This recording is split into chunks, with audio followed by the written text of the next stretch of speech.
The coat about to bench you. The clan wanna lynch you. The evidence of pain is hella strong with the stench too. The barbecue, I'm grilling for the women and men too. Your hands up in the sky when the spirit's within you.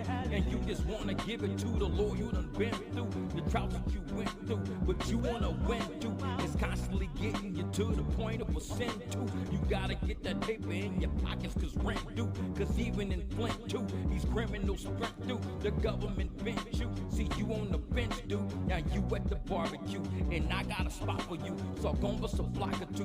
What else is you gotta do? Just pull up to the potluck, cause I got a pot or two. And I got a lot of crew, but this what it got you.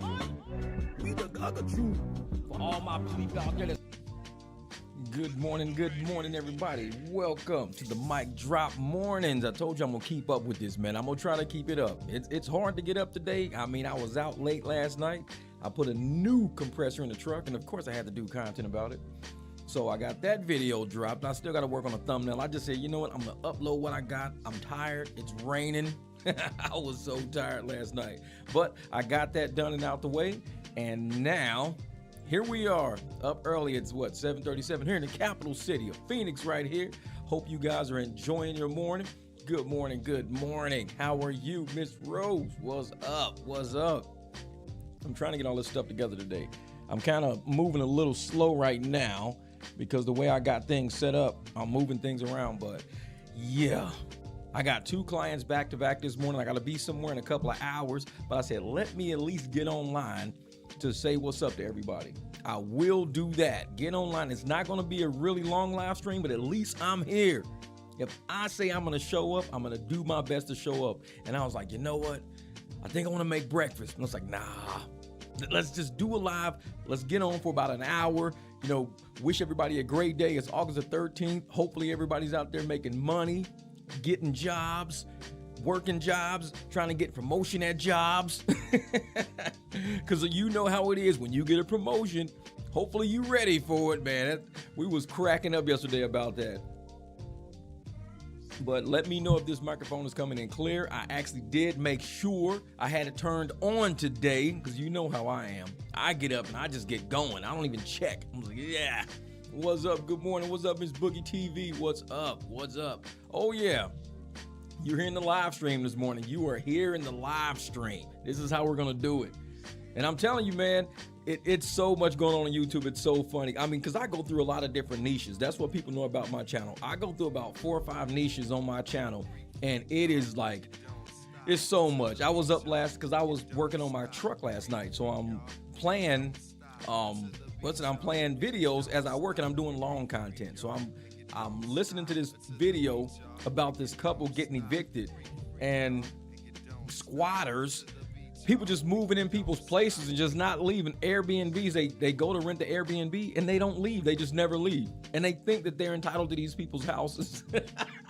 I'm like, what is going on, man? What is going on? But hey, that's why, and everybody tells me, oh, Jeff, man, you should Airbnb your house. You can make so much money if you Airbnb that house. I'm like, yeah. And end up with a squatter. Somebody don't want to leave. 2-3 years later, I got to fight in court to get my house back. That's what it is. People move in and they don't leave. They just want to come in and be like, we like this place. I think we're going to keep it. Like, no, you can't just do that. Knowing me, I wouldn't even go to court. I just called, hey, we got to go get some people up out of my house. Shoot. They'd be like, you can't do it. You got to take us to court. Like, shh, you're going to be calling the cops on me because I'm coming to get my house back today. You know, hopefully you guys are out there doing okay. Like I said, this is MicDrop morning for all of you guys who are brand new to the channel. And some of you guys, yesterday was a pretty good stream. I mean, I think I had like 25 people subscribed yesterday going on that stream. I had 25 subs on one stream, which is a pretty good deal for me. But we were having a blast. I mean, laughing, joking. And I already know many of the people on that stream who subscribed were chitlin' dookies. They were a bunch of chitlin' dookies in the background, subscribing, about to say something, because you can't comment on my live stream unless you're a member of my channel. And a lot of them, they don't want to be a member of my channel, and that's why I made it like that. If you ever want to do, let's say, content, and you want a quick way to get subscribers, do a live stream. But make sure when you click that button on that live stream, you go to people have to be a subscriber. If you do it for 5 minutes, people won't stay around for 5 minutes waiting to comment because they want to get in on where the conversation is. So make sure you make them be a subscriber for 1 minute. I've been doing it like this for years. For 1 minute, guaranteed you're going to get 5-6 subscribers every single day, even if you like go live for about 30 minutes. Because people want to comment. They just don't want to. People be like, yeah, you can comment on my live stream if you wait for 10 minutes. Ain't nobody waiting for 10 minutes. People just leave. Like, nah, forget that. So you got to make sure that when you do it, you say, hey, 1 minute, and your subscriber base will go up exponentially. And that's my free game to you. I always give free game on this channel. That's my free game to you. Now, I'm just waiting to see how many people come in here. I mean, let me see. I can tell you right now how many we got in here. We've got, 14 in? Okay, I appreciate y'all coming in or whatever. I appreciate the 14 of y'all coming in already. So that's a good deal. That's a good deal. Oh, we were in your city and the Andretti's yesterday, hitting the streets today. So you see what else Phoenix has to offer. Oh, well, welcome to Phoenix, brother. It usually don't storm like this, man. It's been raining all day and night. So, yeah, man. So, all right, Boogie, it makes sense. And Boogie, that's for you too, because I know you do live streams. Make sure, like I said, you do a live stream, click, you have to be a subscriber to comment, but do it for 1 minute.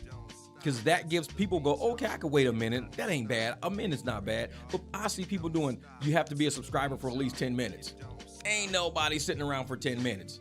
And I like to do that because I don't like having my live streams open to trolls. A lot of people just troll and just saying random things and just want to mess up your live stream. So you force them to have to subscribe to your channel if they want to mess with your live stream. Now, of course, they're going to unsubscribe you as soon as they finish, but at least if you're running a panel on the side, you can see people who are subscribing to your channel in real time. I just don't run that panel no more. I used to.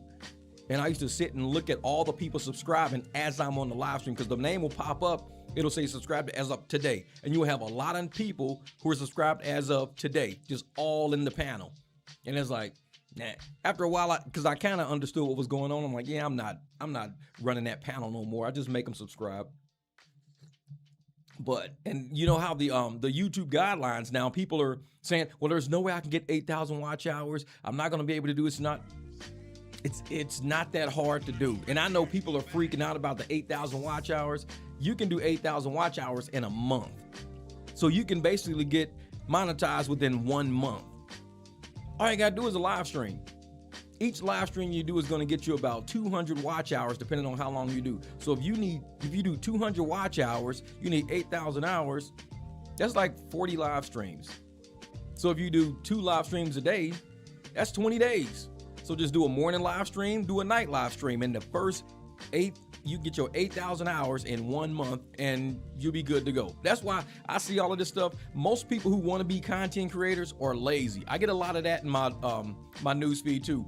People who want to be content creators, but they're lazy. The moment they hear that it takes work, they just drop off. Nope, not doing it. Forget that. It's too much. That's why I wear my shirt like this. Some of y'all just doing it for the content. That's it. Y'all just doing it for the content. Y'all don't care. Lazy.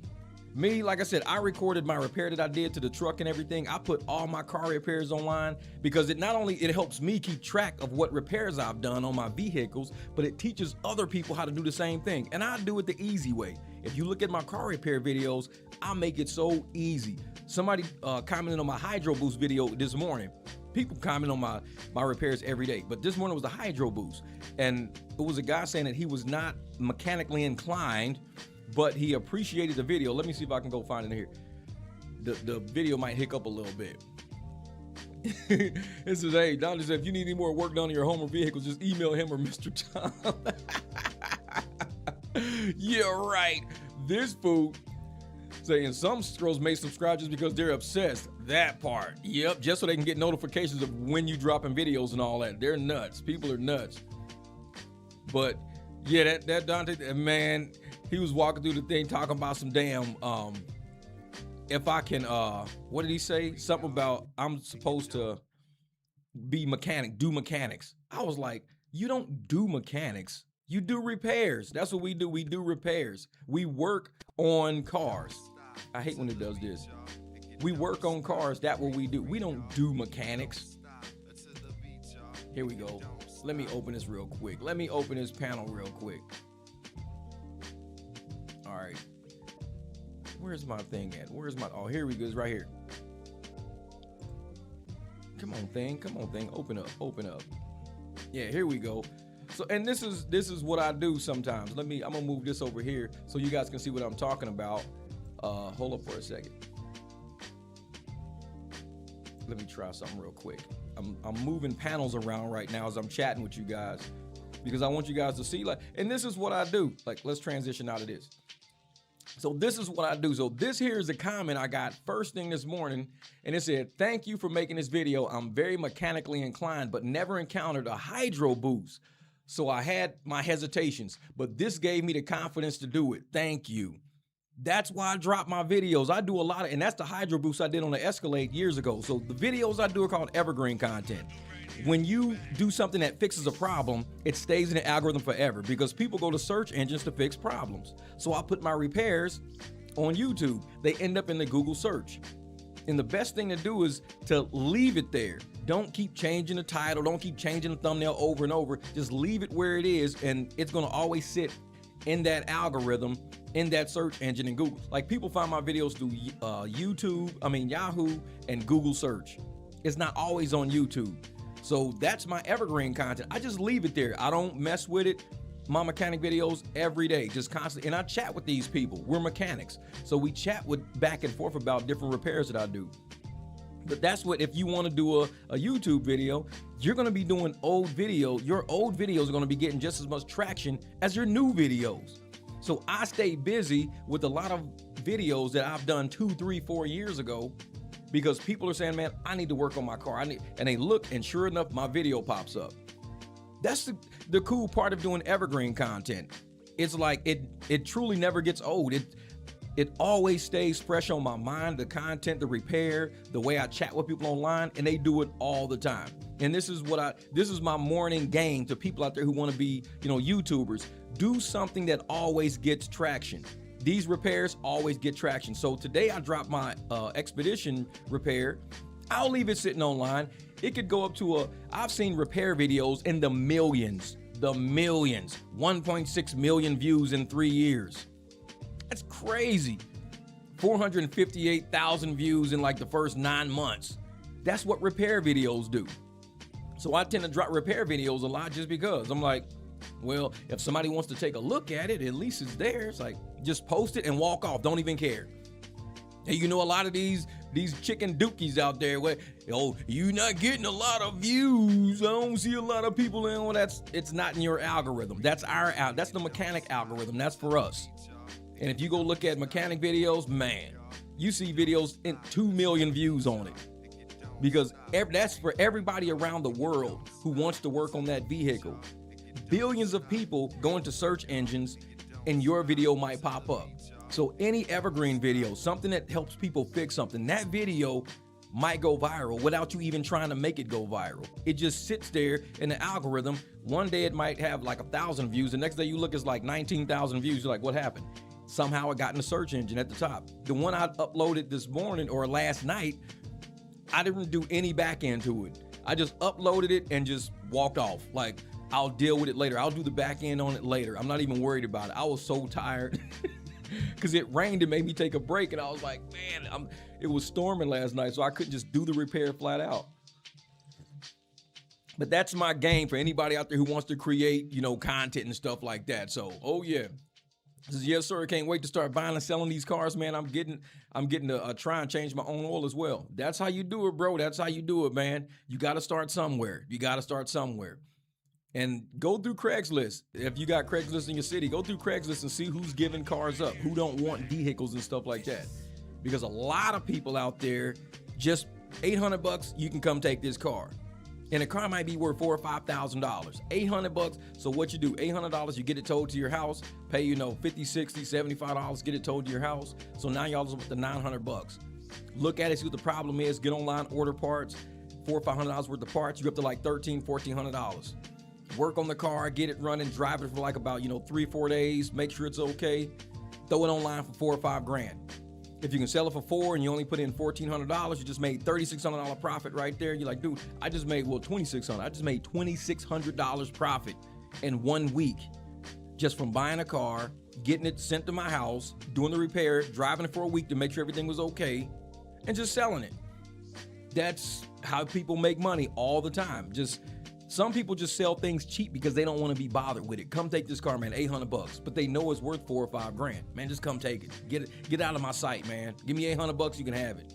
Like, okay, shit, let's do it. What's up, ACs? Good morning, good morning. And that's, it's a good business, and it's something that I've considered, doing myself.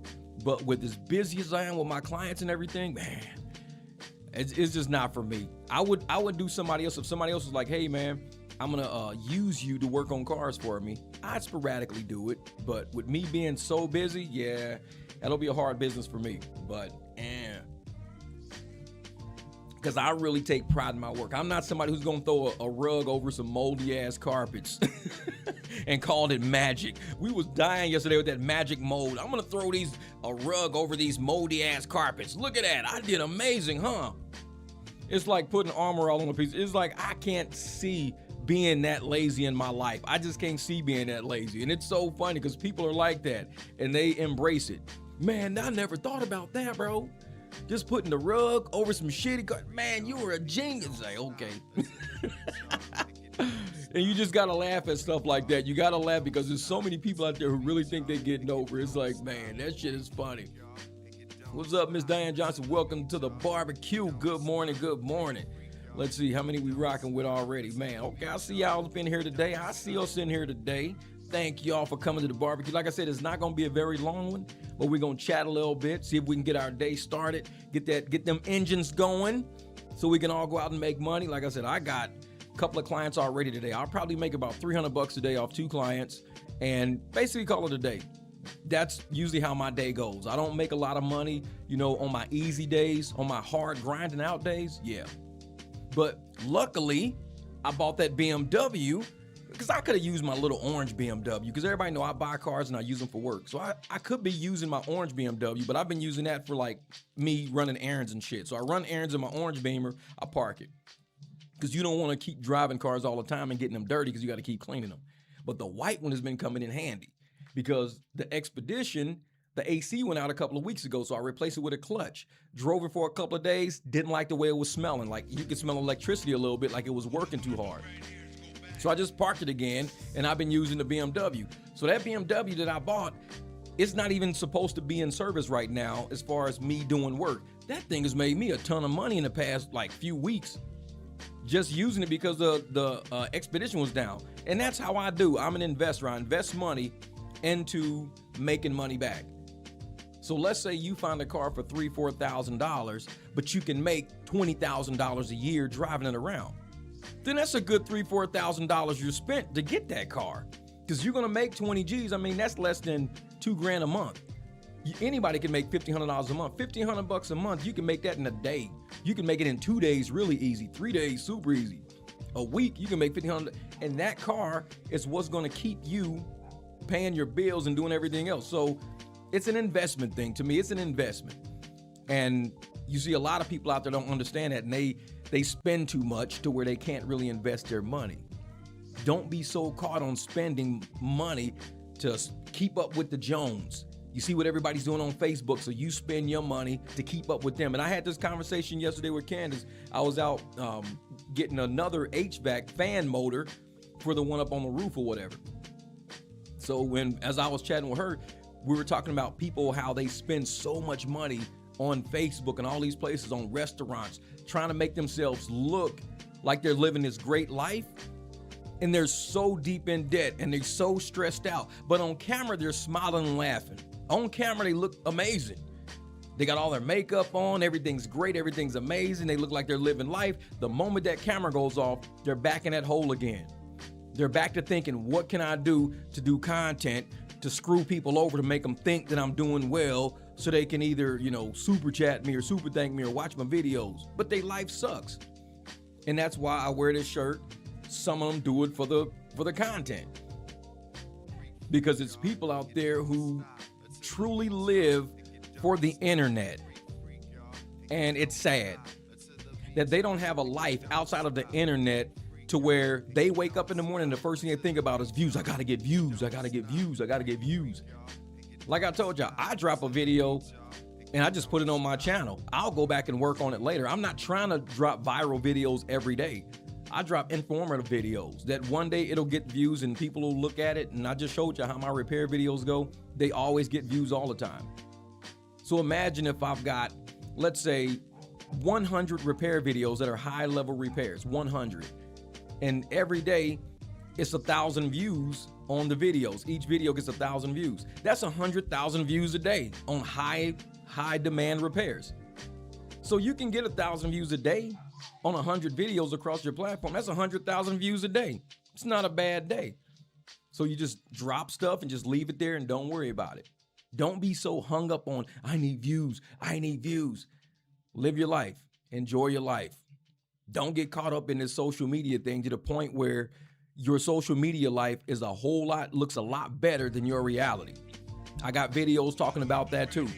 A lot of logical common sense videos that I drop on my channel. And some people, they don't get it. They really don't get it. Uh-oh.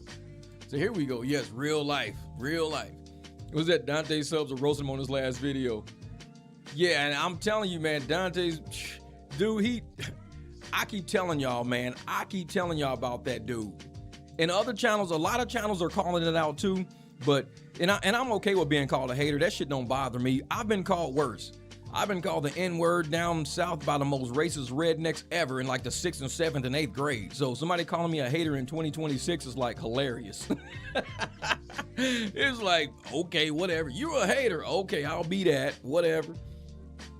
But it's funny because everything I say has came to fruition. There's nothing I haven't said that this dude wouldn't do or wouldn't end up in a situation, and it's not been like that. And the short bus, slow ass people still can't see it yet. You don't have to hate to call out reality. Like I said, if somebody wrecks a car 6 times a year, they keep wrecking his car, they will wreck a 7th time because that's just how they are. This dude is habitual. I told everybody he's gonna be doing apartment tour content for the next till he's like 40 years old.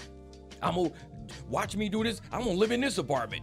Come with me to this. Like, dude, you're 40 years old still doing apartment tour content. Nah, man, ain't nobody watching that shit. Ain't nobody watching it. Does you need to turn your apartment vehicle into luxury, Dontay? Call Tom. Wrenches and trenches today. Man, I'm telling you, that shit's funny. Wrenches and trenches today. What up, Mr. Manny, my brother? And that's the thing, man. And I sat there and you could see on his video, he is distraught. He's supposedly getting, just like all of his little, the little chitlin dookies on his channel. He's getting so many views. He's doing amazing. He's doing great. He's doing views. Oh my God, look at this. Way better than your views, Jeff. Do I look stressed? Do I look stressed out? I mean, he gets way more views than all of us, but he looks way more stressed than all of us. So that's the trick. You think that more views would make you less stressed because in that type of mindset and world where they think views are everything, it would make them happier people. If that's the case, why is he not happy? Why can I throw out 12 grand on the roof and be okay? I'm like, I'm fine, it's okay. Because I've lived through so much at this point. When I was at the fan place yesterday, and the guy was like, I said, how much for this fan or whatever? He's like, total would come at like 172. I got to sell you a couple of capacitors. So the price came out like 225. And he was like, it's like 225. And he was like, is that a lot? He's like, and I'm looking at him, I'm like, okay, that's cool. And he's like, all right. I didn't know, because some people, they ask for like a cheaper model. I said, no, I said, dude, if this fits, I'll use it. I'm not worried about the money. I said, I wake up sometimes and I look at my stocks. I can lose $3,000 today on my stocks, $3,000. You think I'm worried about $200? I just lost $3,000. I'm like, I've been through this so many times. I don't even care no more. Losing money is a part of life. I probably lost money in 2015. I probably lost money in 2010. I probably lost money in 2022. I probably lost money in 2007. I probably lost money last year. I'm losing money today, but I'm still here living. Views don't matter. You think getting money is gonna matter? No, because you're gonna lose that money at some point. So why are you worried so much about views? Worry about how great your day is. Worry making sure that you got the breakfast you need to have in your refrigerator. Worry about the small things, because all the small things are going to add up to you having a great life. But when you leave out the small things and you live in this fake ass life, you live in this fake life of, well, I got views and I got views, but you're living out the small thing. You don't have the comfortability. You've got to sit there and put pacifiers on everything you do. Think of all the content this idiot been doing. Think of all the content. Think of all the content. Oh, this is the best. This is the best. I love my place. I'm fixing my place up, this and that. Then he goes to an apartment saying, yeah, it's kind of crappy and it's short term. And he keeps tricking himself. On a video when he's at the little shit box, he's the happiest person ever, and it's the best thing, and he did a job, and he's this and that, and he's got lights. I've got lights. This is good. This is the vibes. This is the vibes. Look at the vibe. But yet when he go to an apartment complex, what did he say? Yeah, I don't plan on staying there because it's really not that good. It's not that. He's torn. He's throwing that bullshit out there to make himself seem like he's doing okay. He's torn. Worry about the little things. Everything else will add up. He says, let me ask you something. Him telling us he's leaving his apartment for another one and his mama's co-signing, but he makes another video saying, oh, never mind. Does that count as misleading? Oh, yeah, all of his content is misleading. Because like I said, what is he doing? Just like this shirt says, some of y'all do it for the content. Some of y'all do it for this is what he's doing it for. Just for the content. Because he has no content. His whole content is, I'm going to go to another apartment if this one don't work out. Actually, I'm going to make this one work out. Actually, I don't like this one. I'm going to go find another one. Actually, I can't afford that one. Actually, my mom's going to help me get this one. Actually, I'm going to need a co-signer for this one. This dude going to end up back at his mom's house in September. He's going back. He's setting everybody up right now. And I comment on the channels that I support and stuff like that. And I make comments and they see what I say. And he's going to actually end up back at his mom's house in September because he's spiraling. He's saying, even my dad said, because I was watching Nats yesterday, and he said, even my dad said that I need to slow down or something like that, because we told him he's in a manic phase. I called that shit out a long time. I'm like, this dude he's a manic depressive. He's got mental issues. He goes manic. Then the crash happens and reality start hitting. So he sat there and my dad told me I'm doing too much. I need to slow down. I need to just stop being so sporadic. I need to be more stable. I've been saying that shit, but I'm the hater. Everything he said in that video is things that I've already said in all my videos, but I'm the hater. So does that mean he hates himself? Because now he's saying the same things I've said already. He's too sporadic, too chaotic, too volatile, not stable. Oh, you a hater, man. You a hater, man. Let him do his gun. You a hater, man. People don't even see it, man. They don't even see it. They don't think. Oh, he's got so many YouTube violations on his channel. So many. And that's what YouTube is going against. They're going against that spam shit. They don't like the spam. They don't like the misleading content. They don't like, doing stuff just to get views. I've done whole videos about it. But of course, the fact that I talk about YouTube policy makes me a hater because I talk about YouTube policy. It's just a truth. YouTube sets policies. How can me talking about a policy make me a hater? So is YouTube a hater? Is that what it is? Is YouTube really haters? Because they set policies? They're haters, right? They gotta be haters because they keep setting all these policies. I talk about the policies and people go, well, shit, that means Dontay's violating the policy. MicDrop, you a hater. It's like, what the fuck did I do? I'm just calling it what it is. I call it what it is. Yeah. See, his mother probably refused to co-sign. That's why he looks so stressed and disappointed. And I'm going to tell you something right now about this whole co-signing thing. What he don't get, because even his little chitlin dookies, they don't get it. His mom is on in an income-based situation herself. She is in an income-based situation herself. If she starts signing and co-signing documents and putting liability on herself and everything like that, that could mess up her own situation. Because this stuff is documented. This is ran through rent server accounts and it's ran through credit accounts and all that. She can't extend herself like that because they're going to be like, wait a minute. How do you have 2 and 3 apartments in your name? How much money do you make, lady? Oh, I'm just co-signing. And then what he doesn't even realize is that it's illegal This is how stupid this dude is. Let me tell you how stupid this whole thing is. And again, I'm gonna be called a hater. I'm gonna be called a hater for saying this. Look at that. Motherfuckers think we'd be slow. I'm gonna be called a hater for saying this, so I'm actually saying it so I can be called a hater. I'm saying it so they do call me a hater because they don't even see it. This dude is so slow. He is so slow that he's telling people the scheme he plans on running right to their face.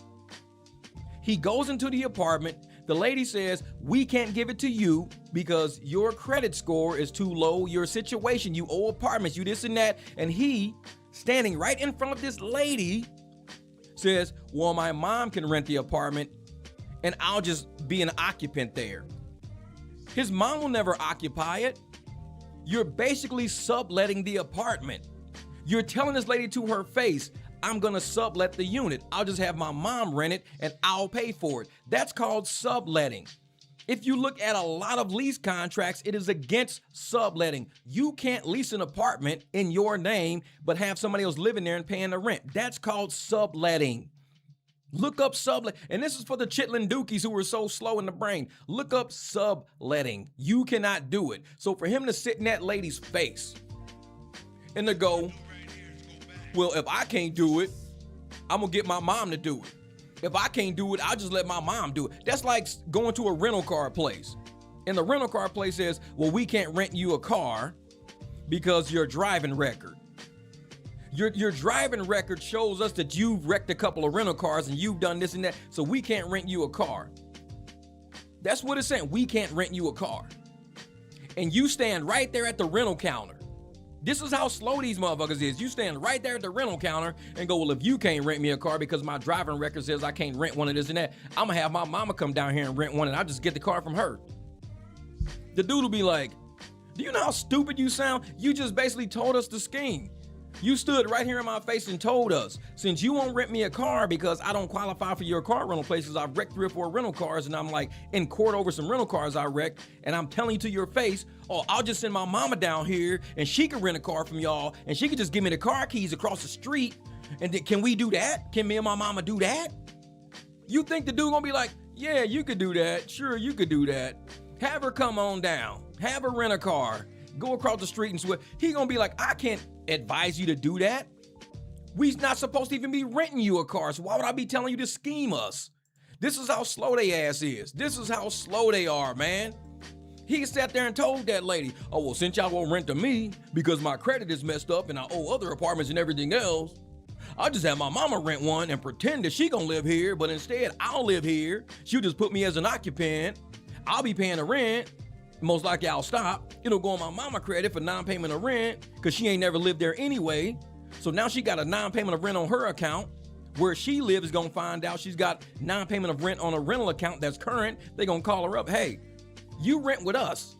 We just ran your credit because we do periodic credit checks, and it's saying you're going to court for non-payment of rent on a unit. Oh yeah, I leased this place for my son and sublet it to him. Is that legal? No. But we did it anyways because he told the lady. This is how stupid they are. Stupid. You cannot sublet apartments. They put it in your name for a reason. Well, just list me as an occupant. Then you're an occupant, which means you're not responsible for the rent or anything else. The person who's the actually leaseholder is responsible for the lease and everything. So you can't circumvent a lease by saying you lease it, put me as an occupant, sublet it to me, and everything will be fine. Then what's the point in running credit checks if you could just sit in somebody's face and tell them that shit? What's the point of even running a credit check? The leasing agent should be like, listen, we can't rent it to you. Can you find anybody that we can rent it to and you can rent it from them? How about that? That's what they would be telling you. So we really want to rent this place, but your credit is fucked up and you owe all these apartment complexes. Find somebody that we could rent it to and you rent it from them. Now we got a place for you. Leasing agents don't talk like that. They want responsible, accountable people in their units, not a bunch of deadbeats trying to run subletting schemes. That's like you can't rent a car, so you get somebody else to come rent the car for you, and you rent the car from the person that rented the car. The rental car place would be like, you can't do that. We put it in your name, you as the driver, and the insurance and everything's under your name, but you drove across the street and gave the keys to him for the next week. Yeah, I already got a car. I don't even need one. I just rented it. So no, you can't do that. That's illegal. That's why you didn't even list him as a person, because you know that his credit and everything is jacked up and we can't do it for him. So you guys circumvented it. But this stupid fool sits there and tells these people that to their face. And he wondering, why can't I ever rent a place? Because you telling people right off the bat, I'm a bad case. I got bad credit. A whole lot of apartment complexes. I don't have stable income. I only been working at a job for the last month. That's it. And they sitting there like, okay, you're 30 years old. You've had a job for a month. You're saying that you got YouTube income, but that could be gone at any minute. You could wake up tomorrow demonetized. So, I mean, you basically don't have anything going for yourself right now. Your credit's shot. You got people on your back, beating on your back for money you already owe them. You don't make enough to even cover them, but now you want us to, nah. It sounds like some shit you setting us up for. Say the truth is, his mom never agreed to co-sign for him. Dontay lied. If you lied about that. If you remember the last time he asked his mom, she gave him a hard no. Yes. And in his content, he keeps lying all the time in his content. He lies all the time. Like I said, either I was watching Craig or I was watching Natalie's account, because I like to listen to people's reactions. And somewhere in that video, I even mentioned, I said, you see how quick he lied standing on his porch saying, my dad said this, and this. He said, my dad said, just because you having a good month. This is what he said. Just because you having, Having, just because you're having a good month, don't mean you should move out of this place. Having, Having, just because you're having a good month doesn't mean you should move out of this place. Not had a good month in July. He's not having a good month. He had a good month. But I think he's lying so much he's forgetting what lies he's saying. People in the comments are saying, bro, how you saying $7,000 was your second best month ever, but you've been making videos saying you done made $15,000 a month on YouTube, $10,000 a month on YouTube, how in the hell is all of a sudden $7,000 a month your best? And then, it's actually my second best. Because he caught himself lying on the fly. This dude will lie on the fly and change like that quick. I caught that shit last year in content. He was on, said, this dude, he'll lie and within the next few sentences say exact opposite of what he just said. I caught that shit in the audit. I'm like, did y'all hear this motherfucker? He'll say this and then not even a minute, 2 minutes later in the video, he says exact opposite. The dude, he's such a liar. He catches himself in lies in real time, and he don't think his audience catches it. His audience is looking at him like, bro, you know you just lied, right? You know you just lied. Because you just said this, and this. But now you're not saying that. So you're lying. No, bro, I'm not lying, bro. I'm not lying. No, you are lying. Because you just said, your dad said, since you having a good month, and this is what he said. My dad was like, well, you know what? Since you having a good month, you can't just get up and move. You got to settle down. YouTube volatile. Since you having a good month, okay, not since you having a good month, since you had a good month. So he made that shit up all in his head. Then he caught himself lying, saying having a good month, because he's making the conversation up in his head. Right on camera. And I commented on that shit. It was on Nat's video or Craig Cash video. He's on camera, catching him just lying, making the shit up in his head in real time. And he's trying to adjust and fix the lie as he's saying the lie. And that's why his content is so misleading. He's got people saying, oh man, I believe Dontay. I thought Dontay was, the truth. I thought he was, really doing it. It's like, no, Dontay's full of shit. He lies to people. That's what he does. It's how his content survives. He lies. And the people in this chat buy the shit. But like you said, they're so slow. They don't even catch it. Until we say something and now we're haters because we caught it and they didn't caught it. Y'all just haters. I'm like, but you heard the same shit I heard. You heard the same thing I heard, but you so slow you didn't catch it. We say what he said and y'all just haters, man. Y'all haters, man. No, you just fucking slow. That's all it is. Like, admit it, you slow. He's gotten over on your ass too many times. You fucking slow. Yeah, what do you say? Hey, subleasing is a violation of the lease. It tells you right there in the contract. Thank you, my man. Driving. That's my brother right there. We've been making money for a long time. But that's what it is. That's what it is. Subleasing is a violation of the lease. A lot of people don't even realize, oh man, here we go again with this fucking camera shit. Hold up, let me crank the other one up. Bam. Let's do like this. Let's crank this one up. We'll roll with this one for a while. I got this one in a different position today. Yeah, and that's the thing though, man. Right there.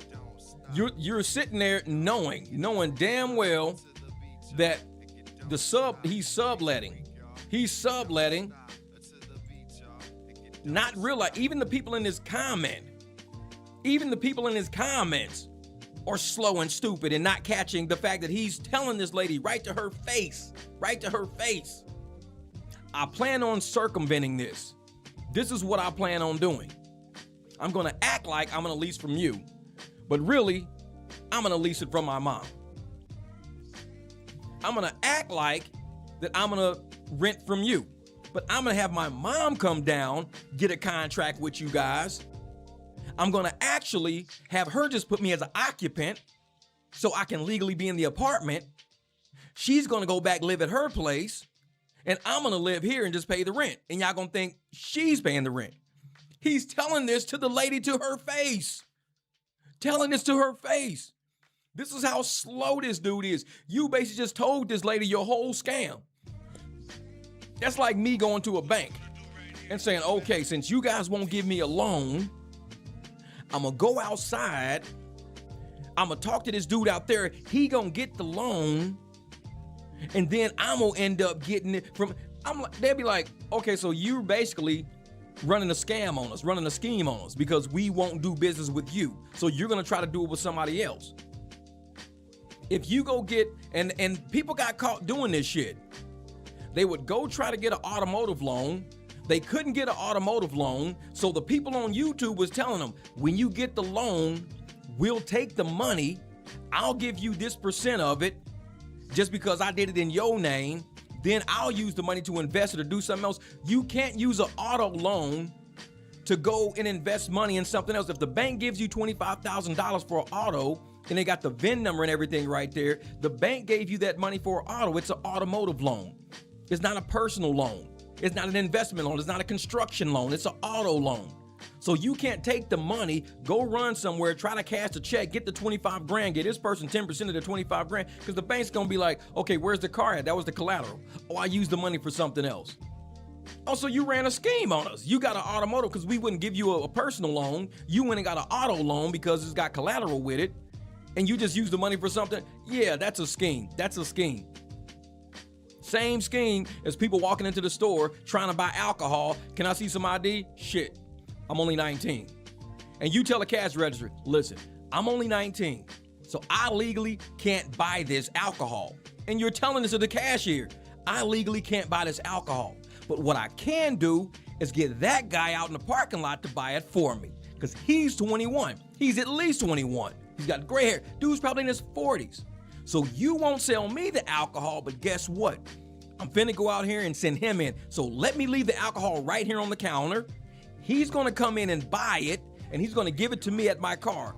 Is that cool? And the cashier be like, are you fucking serious? Like, you're telling me to my face, right? You know you telling me this shit to my face, right? Yeah, I know. That's Dontay. That's fucking Dontay. You were at the cashier telling the motherfucker, I'm about to have this guy provide alcohol for an underage minor because you won't sell it to me because I'm not 21 yet. Fucking, we gonna get you, bro. We gonna get this beer. We gonna get this alcohol, and this is how we gonna do it. I'm gonna tell you right to your face, and I'm gonna leave the beer right here, and I'm gonna go outside, and he's gonna come in and pay for it. Gotcha. We know what we're doing. The dude at the counter is probably sitting there like, is he like fucking pranking me? Like, are you pranking me? You really know you telling me this shit to my face, right? And it's like, man, his dream truck. Exactly. Dream truck. Yeah, and I'm sitting there like, man, the dude is so slow. He is so slow. And I'm trying to tell people, man, it's not even about us, hating on him or nothing like that. Nobody has to hate on him. He's doing it himself. And we're the type of people that we're sitting there looking at him, wondering, bro, what is wrong with you? Like, you're slow, man. Say, whose truck name is it in? Whose name is it? The bank, the divorce court already said that he has to refinance the truck to get Hannah's name off of it. Because Hannah said she didn't want the truck. She's like, no, I don't want that truck. I'm over it. I'm done. I just want it out of my name. So the bank said that he has to get it out of her name. So he's got to refinance it. And if he doesn't refinance it, the bank potentially can come take it, because the court and the bank are two different institutions. So if the court says in this decree, we're going to say you have to do these things, X, Y, Z, we're putting that in the decree. So the decree is already solid in court. The bank says, we want to go after Hannah, even though that there's in the decree, the court says that it's not Hannah's responsibility. That's the court saying that. But the fact that her name is still on it, the bank says, no, it is yours. But the court told Dontay, you have to get it out of her name. You have to refinance it. Nobody's co-signing for him. Nobody's re-signing that truck. Nobody's doing it. He can't do it. He can't do it. He's getting a lot of views, but his life is fucked up. He's getting a lot of views, but he can't even refinance his truck. Getting a lot of views, making a lot of money, but he can't even get out of the financial jams that he put himself in. But all these people talk about all these views, man. Y'all just jealous. Y'all wish y'all were like him. Y'all just wish y'all were like, that's what it is. Y'all want to be him. Y'all want to live his life. Y'all all want to live his life. Y'all haters. Y'all just wish y'all had a Dodge Ram with somebody else's name on it and you was getting all them views. That's what you really wish. Okay. Lot of views. They ass, man. I swear, I be talking about their ass, man. A lot of views. The cashier is like, is he dumb or is he? Yeah, exactly.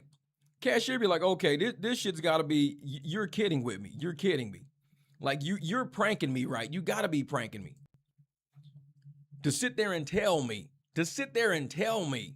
that you're going to sit there and have somebody else buy you the alcohol because we won't sell it. And you told me that to my face at the cashier, at the cash register, with the beer sitting on the counter. You told me, well, I'm not 21. But that guy outside is. So I'm going to send him in here to buy the beer. So can I just leave it right here on the counter? I'll send him to buy it. That way, legally. And this is how stupid. Like I said, Dontay sounds smart to a dumb person. Trey Watts says that all the time.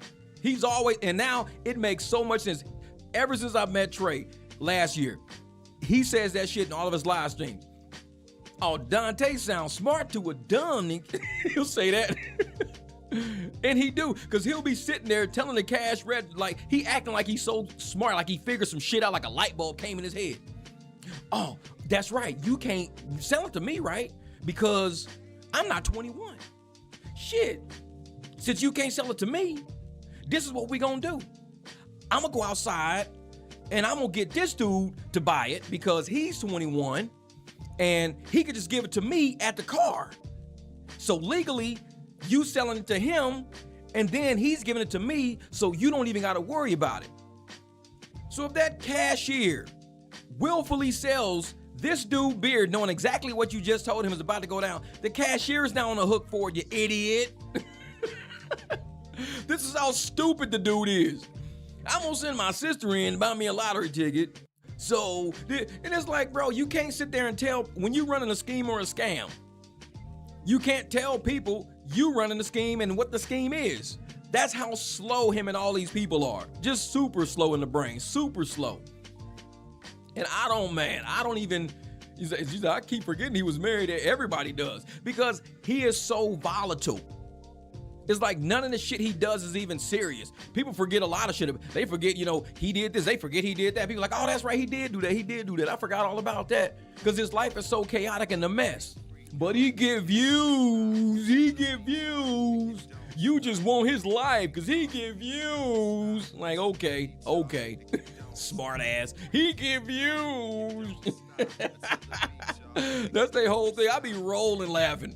I be cracking up like, these people are so fucking like delusional and shallow. See, the thing is, I would let my life be chaotic. I'd live in the shit box. I'd be marrying and divorcing people in the same year, dating people a couple of weeks after I'm going through a divorce and separation, because I'm getting views. As long as it give me views, What did I say? Some of y'all do it for the content. As long as I'm getting views, I'm going to keep doing it. I'm getting views. I'm like, y'all motherfuckers is so slow. Just mentally slow. This Dontay video yesterday was a joke, and people that hype it is slow. The only people that hype Dontay's videos are people that hate the people who tell the truth. The people who are telling the truth, they're like, we got to boost Dontay. We got to boost Dontay. And it's usually all these people that make the fake ass accounts. Because they making all these fake ass accounts behind, their other accounts. And they go, well, I'm going to hype you from this one. Then I'm going to go hype you from this one. Then I'm going to go hype you from this one. So they got 6, 7 accounts and they keep hyping them over and over. And it's like, the shit don't make sense. You can hype this motherfucker all you want. He's living in a shit box. Hypes don't transfer over to real life. Hypes do not transfer into reality. It's a metric on YouTube. It's a number on the screen. You have to talk to these people slow. In a minute, because I've been speaking English for a long time. But I'm going to start speaking to these motherfuckers in sign language. You can't do hypes, and hypes are not real. Like, damn, motherfucker, I'm speaking English. But they don't even get it. So I'm like, maybe sign language. Maybe these motherfuckers speak sign. You can't do views because it's not real. Motherfucker, maybe they'll understand that shit. Later today, they're gonna be like, did you see MicDrop live stream? Yeah, man. He said hypes aren't real and vibes. Also, you heard that shit because I did it in sign language. See, you didn't hear everything I was saying before. I had to break that shit down to sign language. Hypes are not real. It's like you can have a ton of fucking hypes and be sitting around, riding around in the shit box. Only 13,000. Well, see, his channel is doing exactly what it always does. And anybody who watches this channel knows what happens at this point. The crash out. The crash out is on the way because when he gets more views, he gets hyped because people hype him up and gaslight him thinking, dude, look at all the views you getting, bro. You important, man. You important. Look at all your views and shit, man. You so important. Damn, this is crazy. I wish I had views like that because they're inadequate ass people.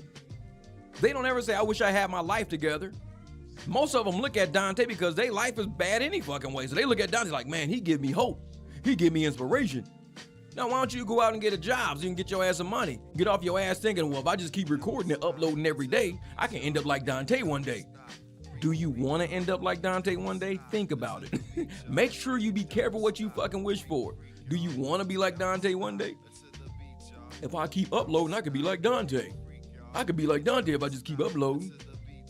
And then these motherfuckers, man, oh, well, you just hating on me because I'm getting views, Jeff. See, all these views I'm getting, by this time next year, I'm going to be out of my mama basement living in that room upstairs. Because she said that if I get more money, I can rent the room upstairs and stop living next to the washing machine and the drying machine down here. I'm next to the washing machine and the canned goods in the basement, but I'm getting views.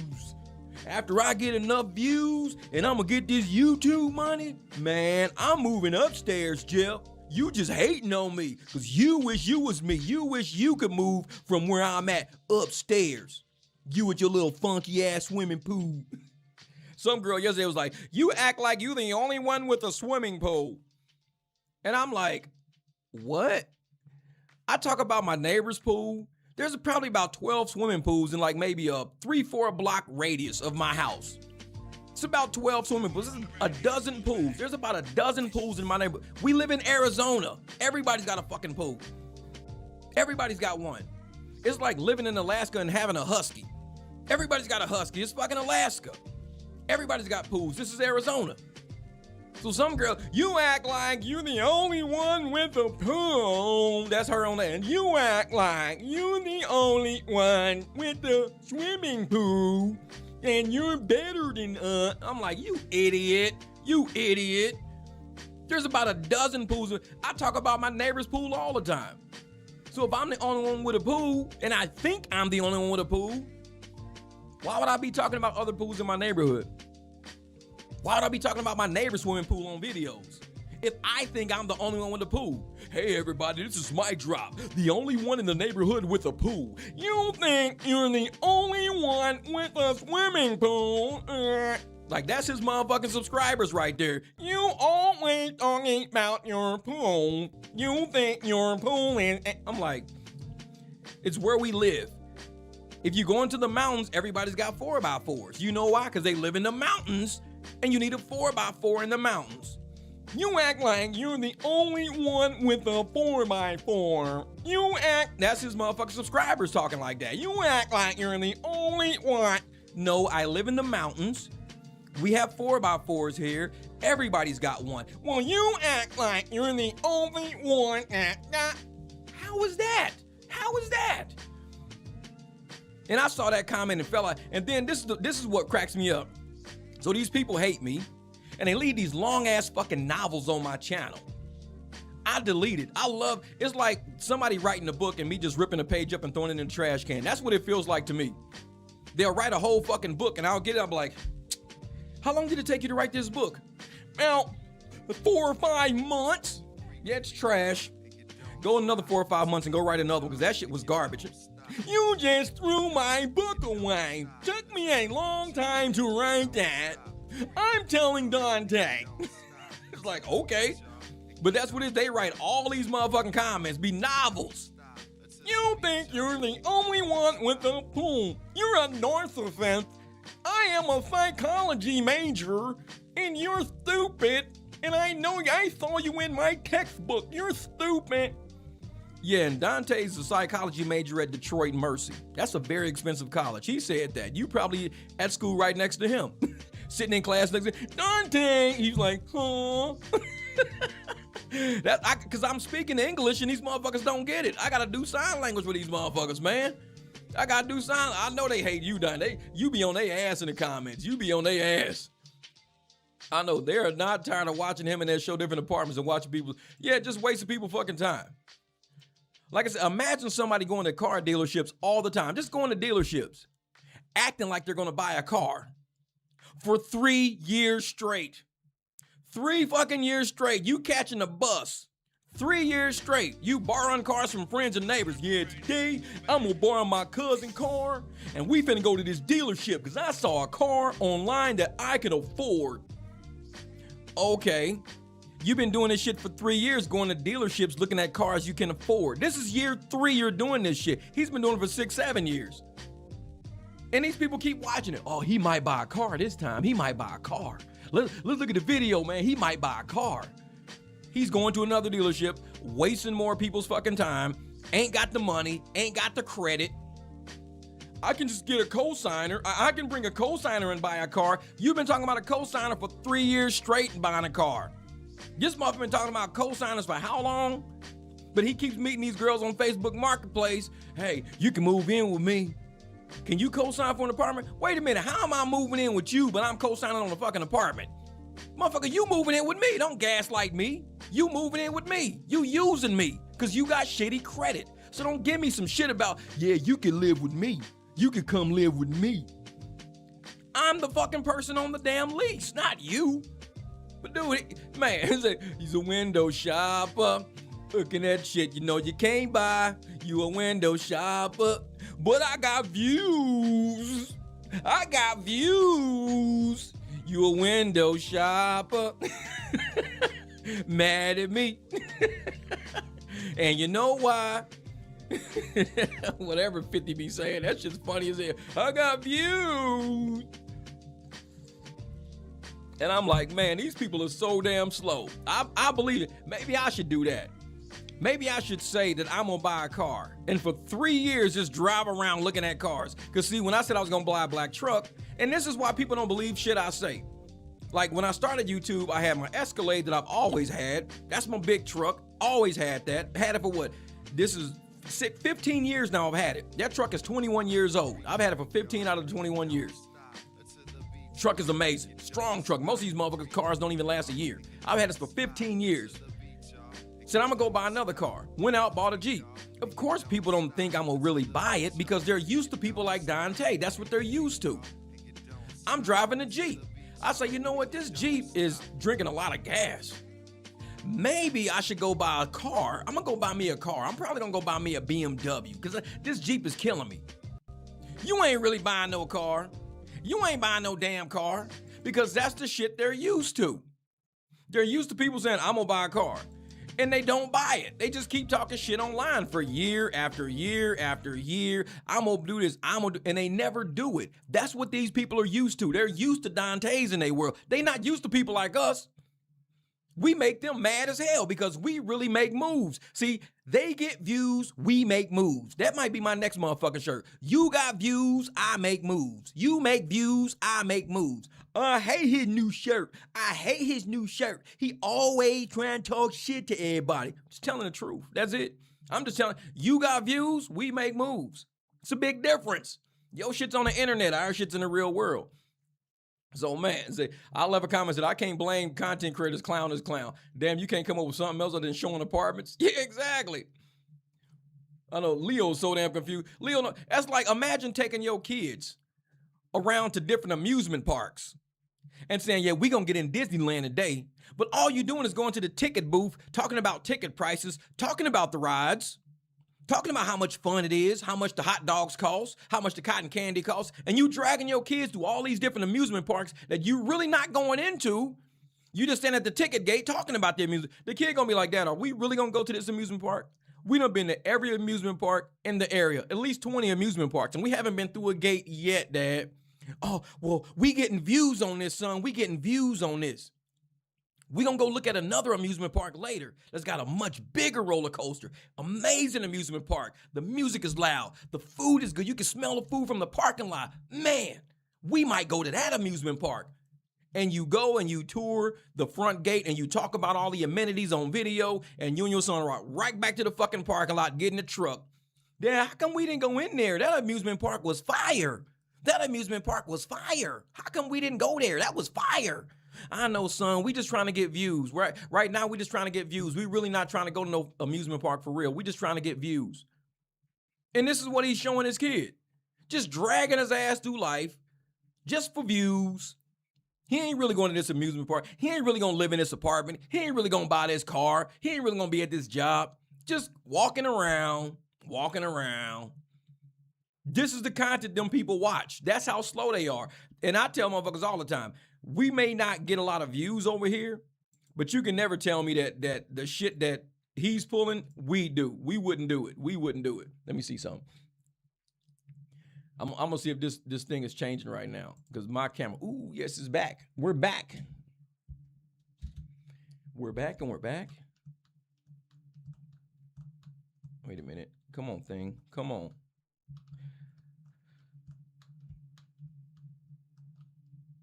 There we go. All right.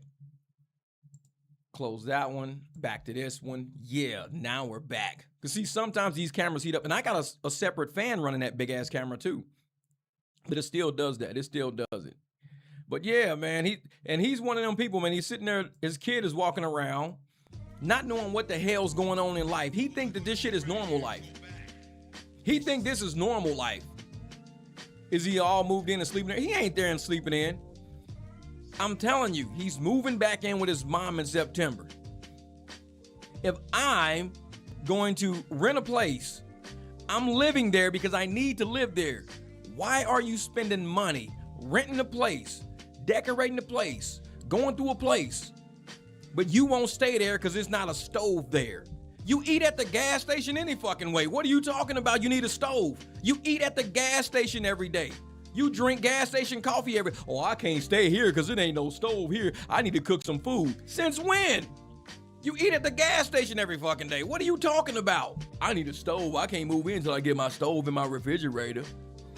But you eat at the gas station every day. This is what I mean. The shit don't be making no sense. But his slow ass subs, they really thinking, oh, he gonna move in. He gonna move in. As soon as he get that refrigerator, he gonna move in. They slow as a motherfucker. And MicDrop is hating on him because MicDrop think he the only one with the swimming pool. Only one with the pool. He think he's gonna pool. I'm like, that's all y'all getting from this? Y'all not seeing the patterns, the trends, the stupidity, the in and out? All y'all hear is the fact that I got a fucking swimming pool and I think I'm the only one with a swimming pool. Not the pool next door. Not fucking 5 pools around the corner. Not kids walking from house to house with the swim trunks on because the neighbor said, come on over for a swim. There's like a dozen fucking pools in my neighborhood. He think he the only one with a swimming pool. I hate him. Nobody wanna swim in your raggedy pool anyway, MicDrop. I didn't say anybody would want to. This is my house, motherfucker. This is my kingdom. This is my place of solace, peace. This ain't motherfucking YMCA. The fuck? I'm gonna go swim in your house because I'm your subscriber and you owe me. I gotta swim in your pool. Shut the fuck up. Shut up. Shut up. Go back to the dumpster. Go ask Dontay, can you go over there and fucking paint some roaches? Go paint some fucking roaches. Exactly. Yeah, and then this is what fucks me up. This is how slow him and all the fucking chitlin' dookies is. This motherfucker asking the lady at the place, does this apartment come with the appliances? Does it come with the appliances? No, you're gonna rent an apartment from us and we're not gonna provide any appliances. We're not gonna give you a refrigerator, nothing. You gotta buy all your own shit. Who asked that? This is when you know either you're slow or you're so used to living in low life situations, you think you gotta drag shit around like refrigerators. Who drags refrigerators around? I'm like, man. So you're going Carlos Minch on his views. I know it. That's funny shit. And that's what it is though, man. And I sit there and I tell these fools, man, I'm like, listen, if he's walking around asking leasing agents, does this place come with appliances? Does it come with I'd be like, why wouldn't it? I'd be like, are you punking me? Are you pranking me? Because I've never heard of somebody so stupid trying to pretend to be responsible. You're trying to act like you're an adult. You're trying to pretend you're 30. What's these fire extinguishers for? What's all these fire extinguishers for? What's this fire extinguisher for? Does this place come with appliances? When I move in, do I get a key? Do I get a key or do I gotta make a copy of the key y'all got? Do I gotta make a key copy? When I move in, or do y'all give us keys too? We get keys when we pay rent, you gonna give us a key? No, motherfucker, you gotta make a copy of the key. When you move in, you have to make a copy of the key. This is how slow his ass is. All his motherfucking people like, yeah, Dontay, you should ask about the fire extinguisher to make sure that we know some tell you about that fire extinguisher, then you know why there's a fire extinguisher. You need to ask more questions, Dontay. You're not asking the right questions. If it's a fire extinguisher, say, why would you have a fire extinguisher here when it's a fire station right down the street? There's a fire station around the corner. We passed the fire station here. So why would you need a fire extinguisher if there's already a fire station? I'm not understanding this apartment complex. It's like, what? What? I don't understand why you guys would put a fire extinguisher in each and every apartment. That's a lot of work. That's expensive. The fire station is right around the corner. Just call the fire department. I run into the firefighters all the time at the grocery store. They get paid a lot of money. Dontay! Motherfucker, who cares about the fire department? Nobody cares. But the fire department is right around the corner. I'm just not seeing why all of these fire extinguishers are here. And the new place I got, the man, he even put a fire extinguisher in there, and I'm like, what's the fire extinguisher for? Like, do you plan on there being a fire? You think there's gonna be a fire? Why don't we just call the fire department? This idiot. I'll be like, man, this is a appliance man on the loose. These fucking chitlin' dookies. Yeah, that's some funny shit right there. This motherfucker with them fire extinguishers. I'm like, why? Simple-minded people, man. Simple-minded people. And that's his channel, though, bro. That's his channel. And I know this is the thing about them. I don't go to that channel. I see everything on every other reaction channel. There's no reason for me to go to his channel. And there's no reason for his people to come to mine.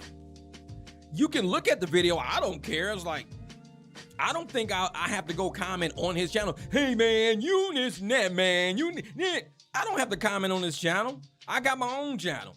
But his chitlin' dookies want to come over here and bother me. I'm like, I don't bother y'all. Just stay where y'all at. Nobody's asking y'all to come over here and even watch. You don't got to watch me. I don't care about views.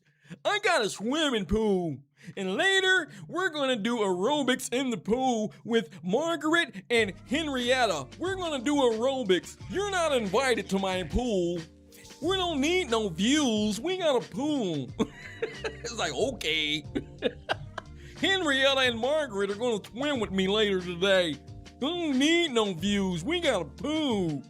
We're the only ones with one, too. Nobody else has a pool. We're the only ones with one. Fucking idiots, man. And yet, these fools, man, like I said, I sit there and I see the comments that are on other channels, and I don't give none of them people glorification. I don't read their names. I don't do live streams reading their comments. I don't give them no sense that they're a part of the barbecue. They are not. They want to be so bad. That's why they keep coming to the barbecue. They want to be a part of the barbecue. They want to add season to the grill. They want to be known at the barbecue. I don't give a fuck about them. I don't read their comments on my screen. I don't do none of that. And they still end up somehow at the barbecue. These motherfuckers just come over. It's like, let us cook. Just let us cook. You're not invited. You're not invited to the bar. I don't need the views. I'm okay with that. But they so butthurt that I don't give a fuck about views. I don't care about subs. They don't know what to do with me. Oh, you're just a narcissist. That's what that is. If you don't care about views, oh my God, you're a narcissist. You don't care about people subscribing. You're losing subs, Jeff. Oh, you're a narcissist. You're just a narcissist. You should be caring about this stuff. Actually, a narcissist cares about that shit. If somebody don't care about the attention, narcissists need attention. Narcissists need a supply. They need people around. And I'm like, it's just me and my fucking dogs. I'm good. Then you can call me a narcissist if you want to, if it makes you feel better. It shit don't bother me. And the thing about a narcissist is they get upset when you call them one because they know what they are. It's like you calling somebody a jackass and they know that they a jackass and they get mad about it. You a jackass, man. Don't make me fight you. You illiterate dumb motherfucker, man. Don't make me fight you, because you really are a dumb illiterate motherfucker. That's why if somebody said, Jeff, you illiterate, I'd laugh because I know I'm not. You illiterate motherfucker. I can spell. I can read. I'm good. You illiterate motherfucker. I'd laugh. People only get upset at the truth. So when they call me a narcissist, I laugh. I'm like, okay. You're a narcissist. You're just a narcissist. You're a narcissist because I'm like, okay, all right. So what? What does that mean? What's that mean? It means you're a narcissist. That's what it means. You're a narcissist. Like, narcissists want you around. I tell you to get the fuck away from me. Narcissists want you around so they can control you. That's what narcissists do. They want you around. They want to control your emotions. They want to make you feel some type of way. And that's what Dontay says all the time. Oh, I want to make you feel. I want to make you feel. I want to make you care. If I can do content like this, I can make you care. That's what a narcissist does. They want to mess with your emotions. Me, I'm from the fuck your feelings era. Fuck your feelings. I don't care about your emotions. You don't even gotta be here. A narcissist wants you to be there so you can see them fake cry. Oh, my son, my wife. That's what a narcissist wants. He wants you around. I'm telling you, get the fuck away from me. I can care less. Don't sub me. Don't view me. I don't need to view. You're just a narcissist because you don't want views. See, you're a narcissist because you don't want nobody to subscribe to your channel. That's what a narcissist would do. Actually, opposite. Narcissists need you here. They need to control your emotions because they want you upset. A narcissist does not want to make you happy. Think about it. A narcissist does not want to make you happy. They want to trigger you. Thank you. Thank you. One of his supporters use that word all the time, or I feel triggered. A narcissist wants to trigger you. That's what a narcissist does. They want to constantly manipulate your emotions and trigger you. Look it up if you don't believe me. His subscribers don't know what it is. The voodoo dookie heads, all these chicken dookie, everybody calling me a narcissist has no idea what one even is. Because they call me that and I'm like, okay. And your point? Like, what are you going to get out of calling me that? Because they want to trigger my emotions. They want to control my emotions. They want to manipulate me. All I'm going to do is talk more shit about them. Yeah, every time we call you a narcissist, you get mad and talk shit about us. No, I talk shit about you because we get like that. We are from Memphis. We're from St. Louis. We come from high schools where we call it joning.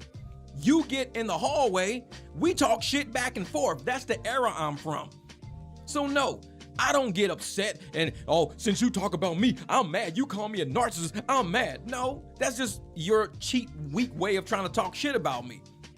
I could talk shit about you to really make your ass cry because that's where I'm from. I could talk shit about your ass to fucking send you down a goddamn dark spiral because that's where I'm from. So you calling me a narcissist, that's weak to me. That's weak. Like I said, I came from Memphis. 5th grade, 7th grade.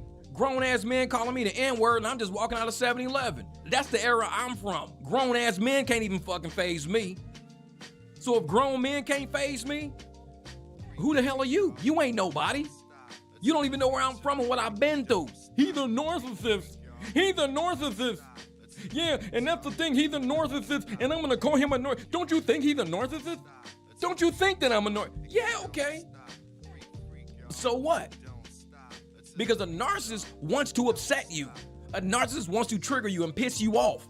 That's exactly what Dontay does. Dontay don't care. He knows everybody hates him, but it's just for views. It's just for views. He knows people are pissed off. He knows people are triggered. He knows people are coming to give him attention, to give him that egotistical supply that a narcissist needs. They need that egotistical supply of, I don't care if you treat me like shit. I'm trying to make you triggered. I'm glad you're upset. I'm glad I'm triggering you. That's what a narcissist does. When you're in a relationship, do they make you happy?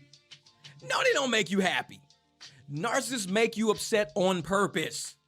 They piss you off on purpose. They trigger you on purpose. They do the shit Dontay do on purpose because it's the reaction they want from you. They want to control your reaction. Since I can't be controlled, I'm a narcissist now. That's what they tell me. I'm a narcissist because I can't be a narcissist, you should be like wanting people on your channel talking shit to you, Jeff. If you want people on your channel talking shit, then you're good. But since you don't like people talking shit to you on your channel, Jeff, you're a narcissist. What? So this is what I mean by people who are abuse victims. Abuse victims that go into survival mode. Abuse victims who believe that they're very dysfunctional people. They think that they should have a right to come around and disrespect you. It's their right. It's their right to come around you and disrespect you because that's what's been in their life the whole time. They're dysfunctional. They think that's how life is. It's like being with a woman who says, you don't care about me unless you smack the shit out of me. If you smack the shit out of me, now I think you care about me now because now you're so mad you smacked me. Now you're mad. But if you say, you know what, I ain't worried about you. You don't care. It's not that I don't care. I just don't got time to argue. I got to go do some shit today. I'm going to go here. Oh, see, you don't give a fuck. That's what it is, Jeff. You just don't give a fuck. You don't care about nobody but your damn self. I just don't feel like arguing right now. I'm gonna go, see? Because they used to being with a man that smack them the fuck around. Oh, see, if you really gave a fuck, you smack the shit out of me right now. If you gave a fuck. No, I wouldn't. I mean, you used to abusive situations. The people on his channel are used to being in abusive situations. They're used to being with narcissists. They brag about marrying narcissists. They do. I'm not joking. They brag about marrying fucking narcissists. They do. Oh, I married my narcissist and had children with him and everything. They brag about, that's what they're used to, dysfunction. They can't control me. I'm out of their control range. So what do? You're just a narcissist, Jeff. No, not really. But if you want to call me one, it's fine. I mean, I don't know what it does for you. It must make you okay. Because a narcissist, they just want to fuck with you. And all you do, they don't know the difference between a narcissist and a realist. Real talk, brother, real talk.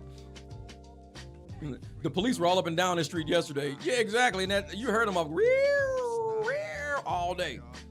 And James, you're right, bro. They don't know the difference between a narcissist and a realist. And they're upset because they can't control our world. They want to say the fact that they don't, I'm going to unsubscribe you. I'm going to unsubscribe you, barbecue. You're making me upset. I'm unsubscribing you. You don't even have to tell me you're unsubscribing me. Just unsubscribe me and go about your way. You don't even got to tell me. Just unsubscribe, because the adult thing would be to see somebody on video and go, you know what?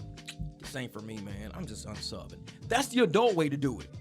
The narcissistic way, I'm going to control Jeff's emotions way, is to leave a comment.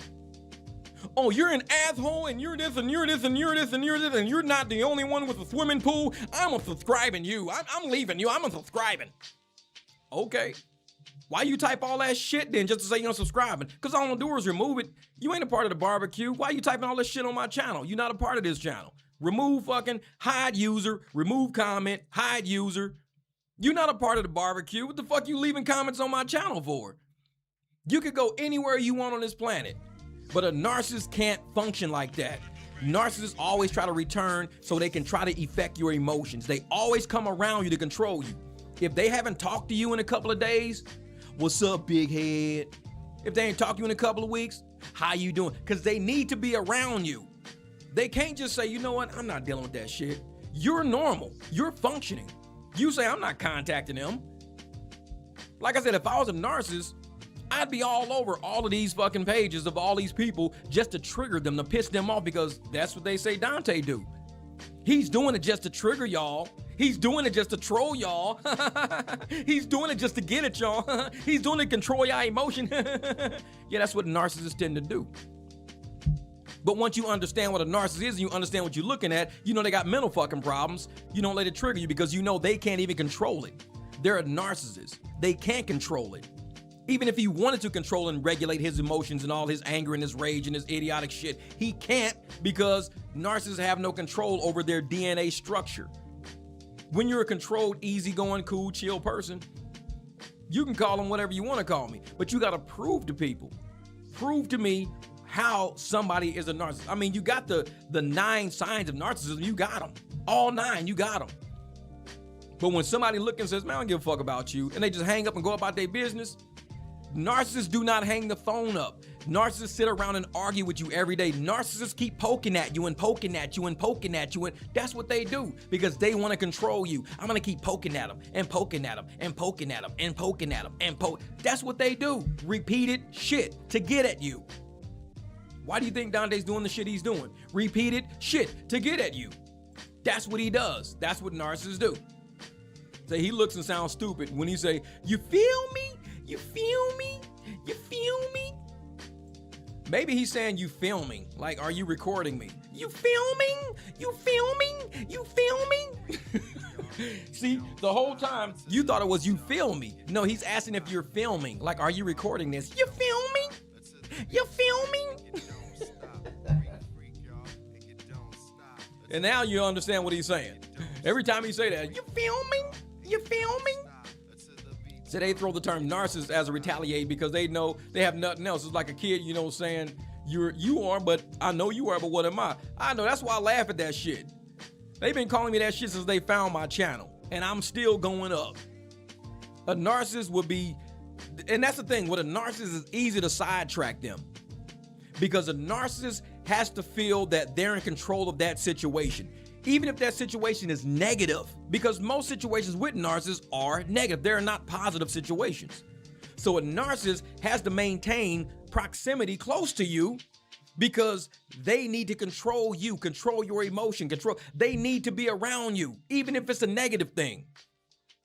I'm not even around these chicken duke gear. These motherfuckers is on videos bragging. Oh, I go to the barbecue all the time and I just click pause on his videos and I go through all of his comments and I listen to his live streams and I go back and I make videos about what he said. She's a fucking narcissist. She's a psychotic ass narcissist. She can't live without the barbecue. Can't live without it. And nobody gives a fuck. Because they're like, okay, your point. The dude's living his life, enjoying it. You the only one with his women, bro. Living life, enjoying life. But because somebody can't control you and control the direction of your channel, they get upset. I'm gonna report all his videos to YouTube because all his videos should not be on YouTube and we should send a petition and get rid of his channel from YouTube. Narcissists, they wanna control you. They can't just walk away and be like, you know what? I don't even wanna see your fucking ass. Narcissists cannot say that. They have to mess with you all the time. Narcissists have to say, you know what? I'm gonna come in your face and mess with you. Do Dontay look at my content? Nope, I don't think he does. I do content for the people at the barbecue. I tell all the chicken dookies and all you motherfuckers, get off my channel. When y'all even leave a comment, I block y'all ass from leaving a comment. You know why? Because it keeps you away from my channel. Narcissists would want you around. They would want to trigger you and control you. That's what they want to do. I don't need you around. I don't need your supply of nothing. I don't need your supply. Don't need shit from you. Narcissists need you. Because if they don't have an audience, if they don't have somebody to control, to manipulate, to enrage, to anger, we laugh and we joke. I don't make y'all angry. We laughing. We crack up. This is what we do at the barbecue. We have a good time. We make fucking jokes. We sarcastic. Narcissists, they don't have a good time. You get on their channel, you're not laughing. You get on it, you're not laughing. You're gonna be like angry, upset, triggered, because that's what narcissists do. They say things over and over to try to trigger you, to get you upset, not to make your day better, not to give you a broader sense of understanding and comprehension and working on shit. No, they just want to fuck with you. That's what they do. And they try to come to the barbecue because they want to control the barbecue. They're like, man, how can we get control of that channel? How can we fuck with that channel? Man, he's got a lot of good content. He's got a lot of good shit on his channel. How can we fuck with that channel? We could just keep reporting all his videos. We could try to sign a petition to get him off of YouTube. These motherfuckers are a big pot of narcissists. They know it. So I don't even bother with their ass. I don't even bother with it. So his videos need to be reported for misleading and repetitive content. Not to me too. He doesn't even edit anything. Yeah. And I said, listen, Diane, I said in videos last year, in 2025, when somebody says, man, this dude is doing repetitive ass content, man, you need to do an audit on this dude. Come and check his content out. So I went and I looked at it. And I even said, somebody gonna report his ass because he's doing welfare fraud. I said that last year. Somebody's gonna report this dude, man. Somebody's gonna start reporting all of his videos because he's doing welfare fraud. And then when we started going through all the YouTube guidelines, I was like, well, he's doing repetitive content. He's doing the same shit. It's cyclical. He keep doing the same shit over and over. Somebody's gonna report this dude. I kept saying that. And everybody's thinking, well, MicDrop is this and that. He a hater. He did. I'm like, no, this is what everybody sees. Diane, you even see it. You didn't watch my videos last year. So how would you even know that I was talking about his shit's misleading and repetitive content last year in 2025? You came around since 2026. You saw it and you realized it. I didn't tell you that. You realized it because you're an intelligent adult. These dusty motherfuckers are not intelligent adults. They're not. They're children. They're followers. But that's why I call them chicken doopies. So he has to be monetized. There is no way it's that easy to make 7K. And see, the thing is, in 2024, this is what a lot of people don't realize. In 2024, presidential campaigns was throwing money away. They were blazing through billions of dollars. In 2024, everybody was getting paid. They were blazing through money. These people think it's still 2024. They haven't snapped out of it yet. They think it's still 2024. Oh, I'm gonna go viral. I'm gonna make, no, because YouTube is now, if I'm in an algorithm of truth, there's a lot of YouTubers out there that really say YouTube is cracking down on paying people. There's no point in making a YouTube channel. People are saying that right now.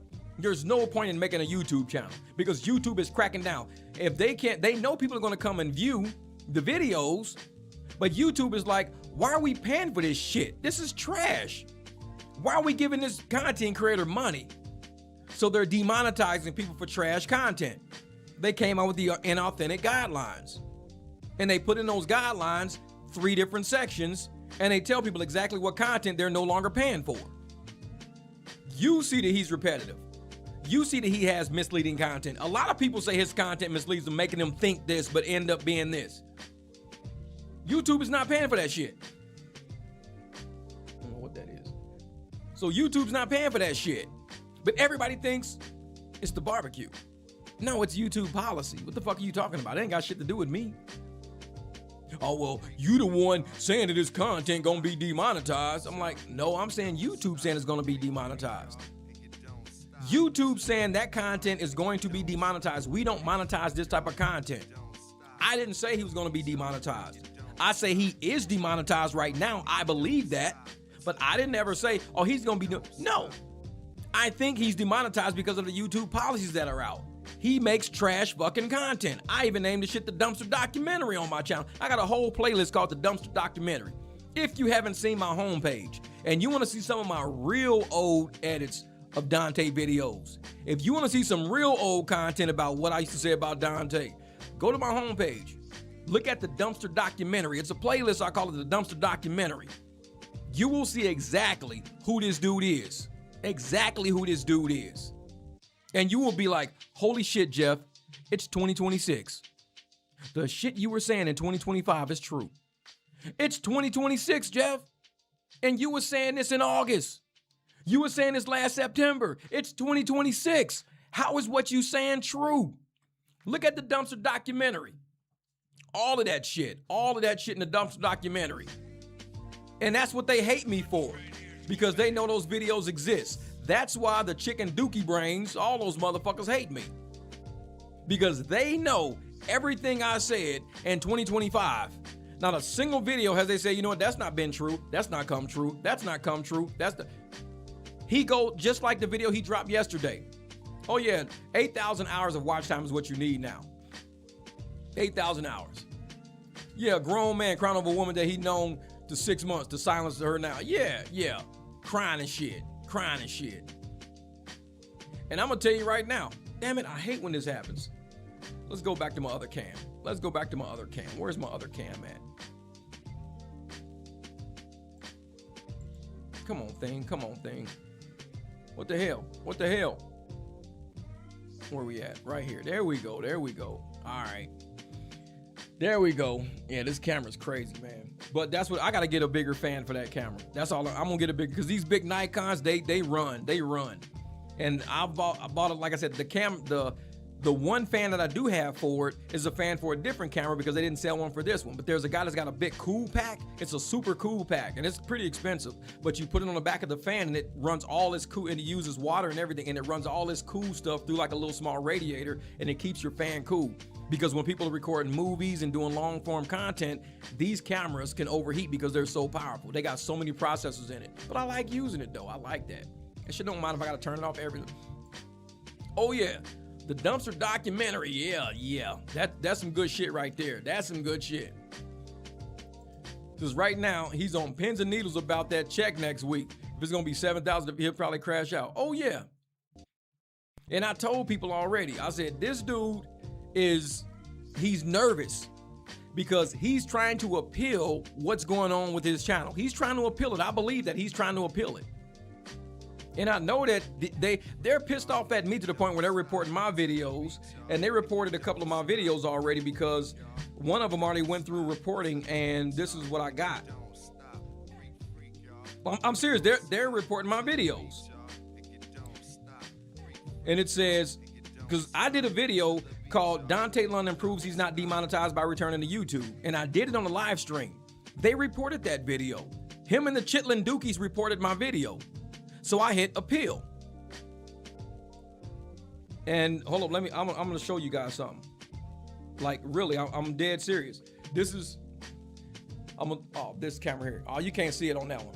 But that right there is what they did. Like,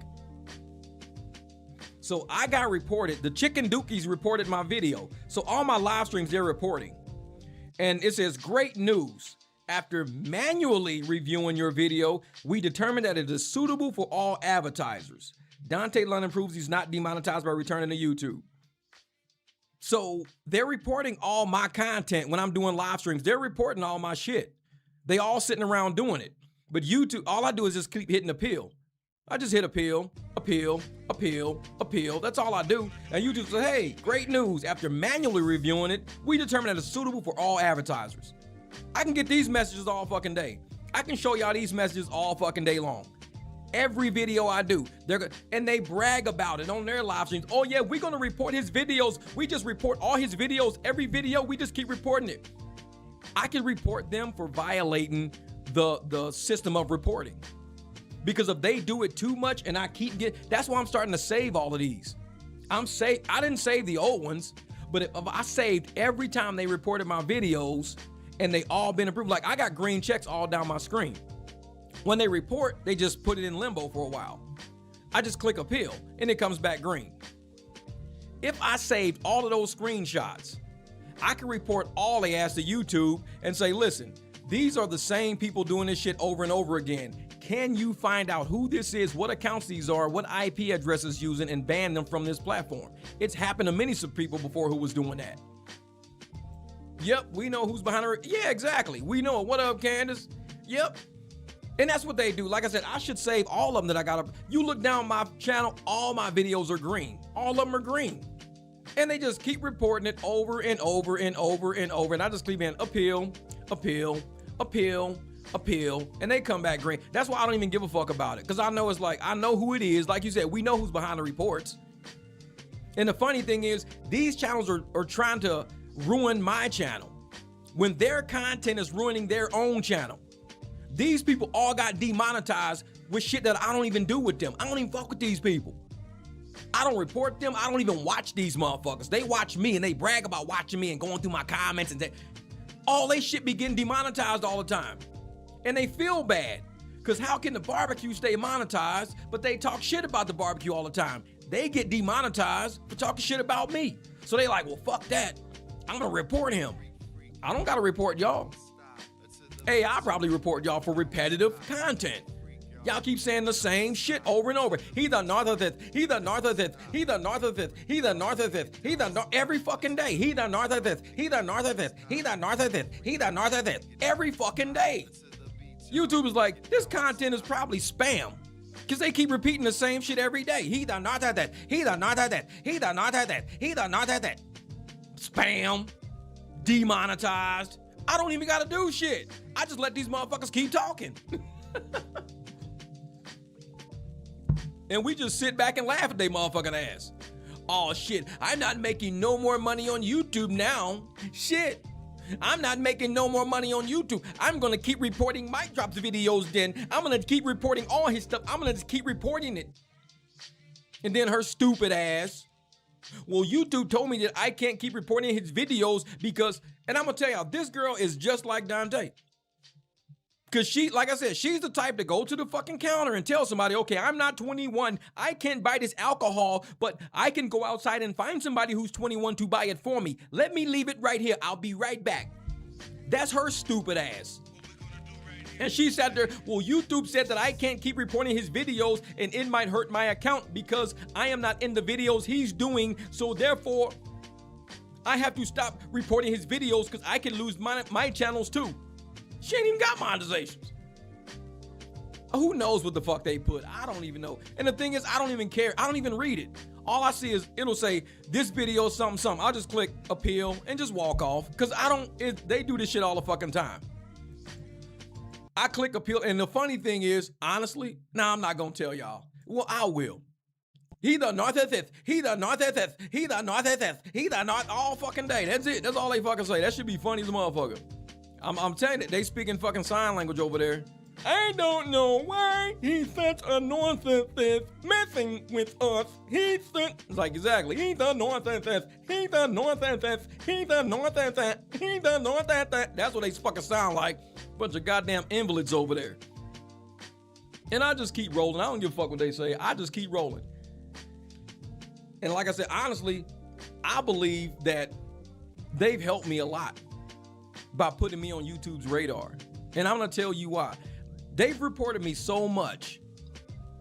And I said I wasn't gonna tell you guys this because this is 4D chess. This is 4D chess right now. Let me tell you, this is 4D chess. What I'm telling y'all is and I should probably say this shit on Patreon in the membership group so they don't hear it, but I don't give a fuck no more. Let's let them hear it.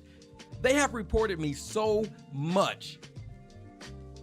I'm gonna go into my Google, my Gmail shit. Hold up. They've reported me so much. Is this the right account? Yep, this is the right account. I get offers from YouTube. Let me go find it. Where is it at? Every day. It says, MicDrop Barbecue, you're invited for a YouTube Shopping Affiliate 101 workshop with special guest O. Henriksen on Wednesday, August the 12th. That was that one.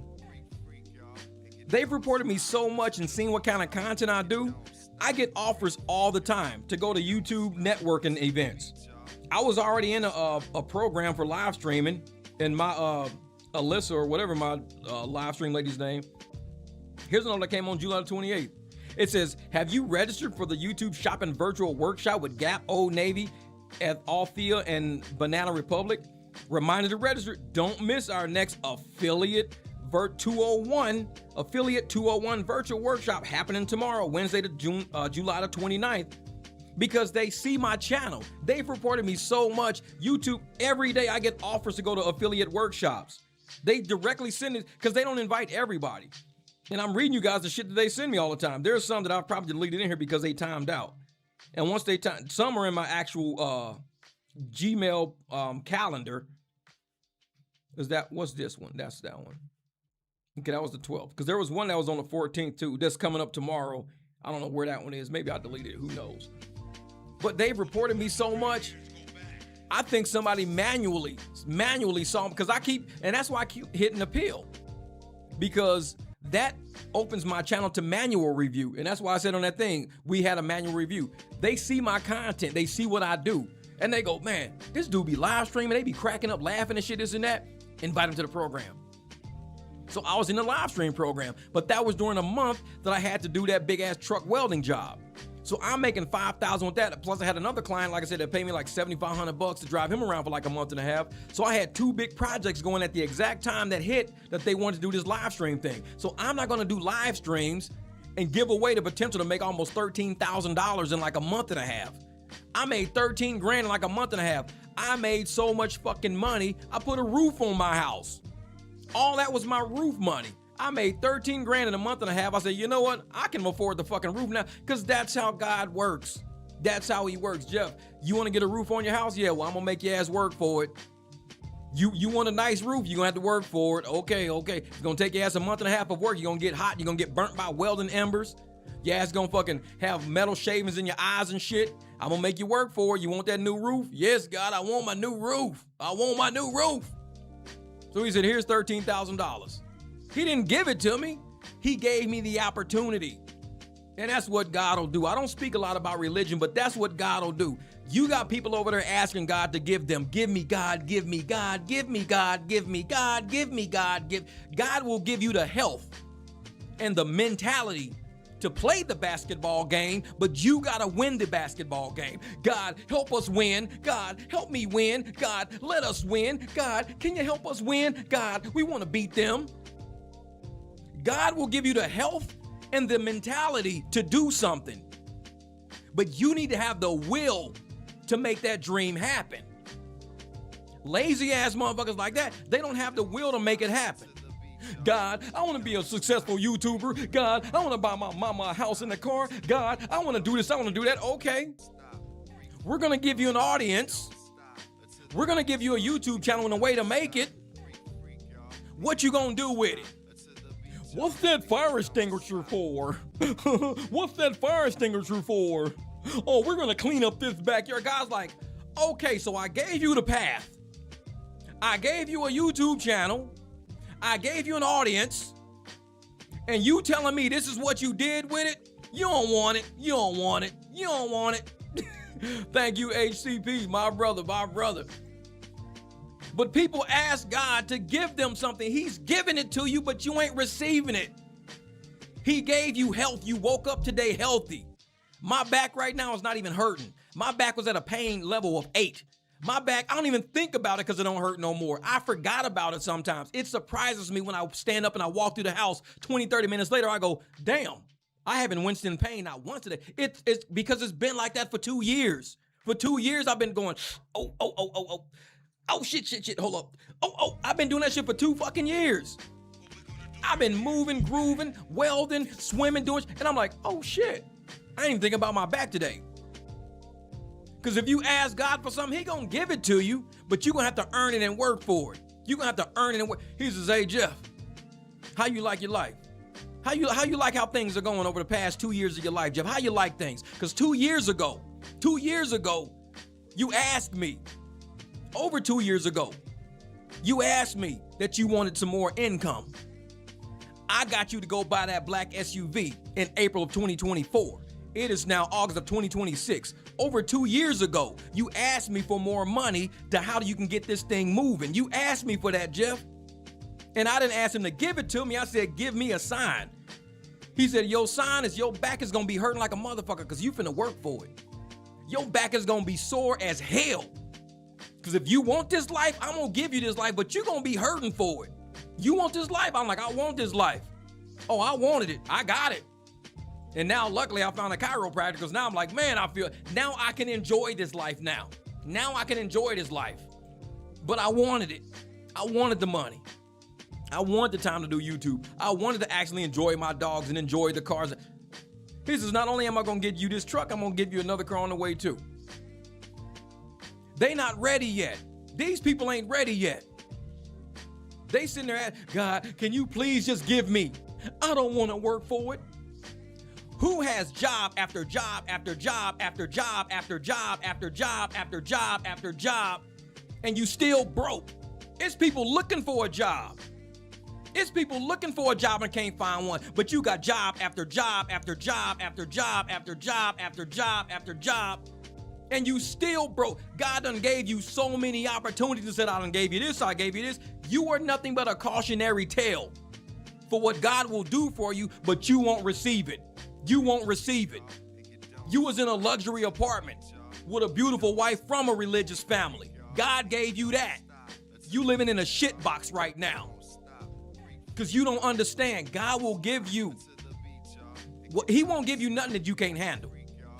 The reason why he gave him Hannah, why he gave him the McCurtis family, why he gave him all his opportunity, the reason why he went viral with Hannah was to prove something to him.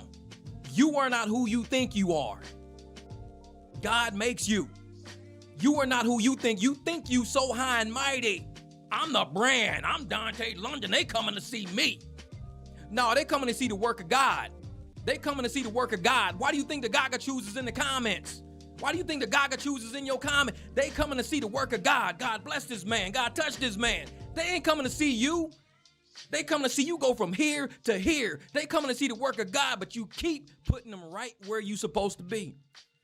You don't believe his work. He done gave you everything right on a plate, and you ain't even respected it. All the God got you. God got you, Dontay. God got you, Dontay. God got you, Dontay. God got you, Dontay. Bless you, Dontay. God gonna bless you, Dontay. God done blessed you. God done gave you. God done had you. And look at where you at. You in a shit box right now. I left for 8 months, not even bothering this dude. I came up, got me a new car, got me a new roof. I came up. 8 months I was gone. I came back. And I said, hey, what did God do? What did God do? Won't he do it? Yeah, he'll do it. God will do it. Jeff, you need a new, yeah, God will do it. You just keep doing what you do You're going to be hurting. You're going to be sore, but God going to give you the health to make the wealth. God ain't going to give you the wealth before he gives you the health. You need the health first to enjoy the wealth. So go out, stay healthy, eat right. Don't eat at the gas station. Don't drink coffee nonstop. Get your health right so God will give you the health so you can go out and gain that wealth. Dude got it backwards, just like the rest of his people. They all backwards. They all backwards. They all running around. Oh, well, he gonna give yous. He gonna give yous. Don't make a difference. God gonna put it right on his plate. Y'all witnessing it. Y'all witnessing it. God put all this right on his plate. Where he at? Where he at right now? God put everything I just said on his plate. You want some big YouTube money? You want job opportunities? You want a good woman in your world? You want a good family like the McCurtis family around you? I can make it all happen. But you don't even respect it enough because you think it's all about you. Narcissism. All about you. They coming to see me. I'm the brand. Dontay London. That's my brand. I told my mama, I'm famous. You should have said, Mama, I think God is working with me. That's what you should have said. But no, you would not. Mama, I'm famous. Mama, they coming to see me. Mama, I'm the brand. Mama, I'm doing this. You left God out of everything. You ain't said 2 words about God until you went down. You don't even talk about God until you really need him. Because when God give you something and you up here, you don't thank God and say, you know what, God, I feel blessed, man. I really feel blessed. I got a nice house, a nice car. I got nice people around me. God, I feel blessed. No, he wait until he crying. Come on, God. You know I got a good heart. Come on, man. God, you know I'm got a good heart. Come on, God, I got a good heart. Come on, God, you know me. You know my true intentions. You know what my true intentions. You wait till you down and out to talk to God. It's too late. It's too late. Because when he gives you all of this, and you disrespect it, he gonna make you a lesson to everybody out there. You either gonna be a blessing or you gonna be a lesson. There is no in between. You are either somebody's blessing or you somebody's lesson. Dontay ain't nothing but a lesson. That's all he is. And I tell people all the time, if you listen to my comments, this dude is a cautionary tale. This dude is a cautionary tale. I say it all the time. He ain't nothing but a cautionary tale. He is a lesson, not a blessing. Right, Candace? The truth is, he don't believe in God. And he was in church laughing, napping, drinking coffee, cuddling with Twig and a wig, acting like communion was a snack, shaking my head. He playing with God. And everybody in the chat was like, bro, you playing with God. Everybody was saying that. I wasn't saying that because I don't comment on this channel. But everybody on the channel was like, bro, you playing with God, man. You better quit playing with God. Hey, God don't like ugly, bro. God don't like ugly. Where you at right now? Living in a shit shack with a beaver out back. You in a shit shack with a beaver out back. I need to make a t-shirt saying, give me a shit shack with a beaver out back. I need a shit shack with a beaver out back. You ain't nothing but a lesson. You ain't a blessing, you a lesson. Because everything you've had, oh yeah, I see, and see, that's the thing, kissing that Jesus picture, that's all performative. It's all performative. God know when you playing with him. Them slow ass people in his comments don't know it though. Them slow ass people in the comments, no. But God know you playing with him. Your relationship with God is between you and God. Is not to be production. You don't got to make a huge production. Because even evangelists, when they make it a huge production, because what's that one comedian name? The big dude, what's his name? Oh, y'all know, because he did the whole skit on pastors. I cannot remember his name to say. Drewski. When Drewski did that skit on pastors, he told the truth. Pastors got mad because he exposed what they really look like. They look performative. They playing with God. Drewski called it out, and everybody got mad. These fools out here playing with God, just like Dontay. He playing with God. Oh, I love you, Jesus. I love you, Jesus. Jesus, you too. Jesus, you too. You too, Jesus. Alexa, do you love Jesus like I love Jesus, Alexa? Alexa, don't we love Jesus, Alexa? You too, Jesus. That shit's performative. That ain't real. This motherfucker's crazy. You don't talk like that. You do what you do in private. Your relationship with God is between you and God. It ain't got nothing to do with nobody else. When I'm in my pool and I want to thank God for something, I might be in the pool like, God, you know what, man? I've been through a lot of shit. I slept in that big ass Escalade out front. Me and my son putting towels in the window. Me and my little ass kid was putting towels in the window to keep the sun from coming in, to keep privacy so nobody will see us sleeping at the gas station. And here we are owning this big ass house with a pool now. Won't he do it? Won't he do it? And I didn't have to make it performative. I didn't need YouTube to do it. God gave me the health so I could get the wealth. I didn't have to sit around, hey God, I love you, Jesus. Where you at? Are you going to talk to me today, Jesus? I'm going to find a pastor. I'm going to find somebody with a therapy card. No, because God don't like that. You play with God, oh, he'll get you. He'll get you. Yeah, I've never seen married couples making out in church. Yes.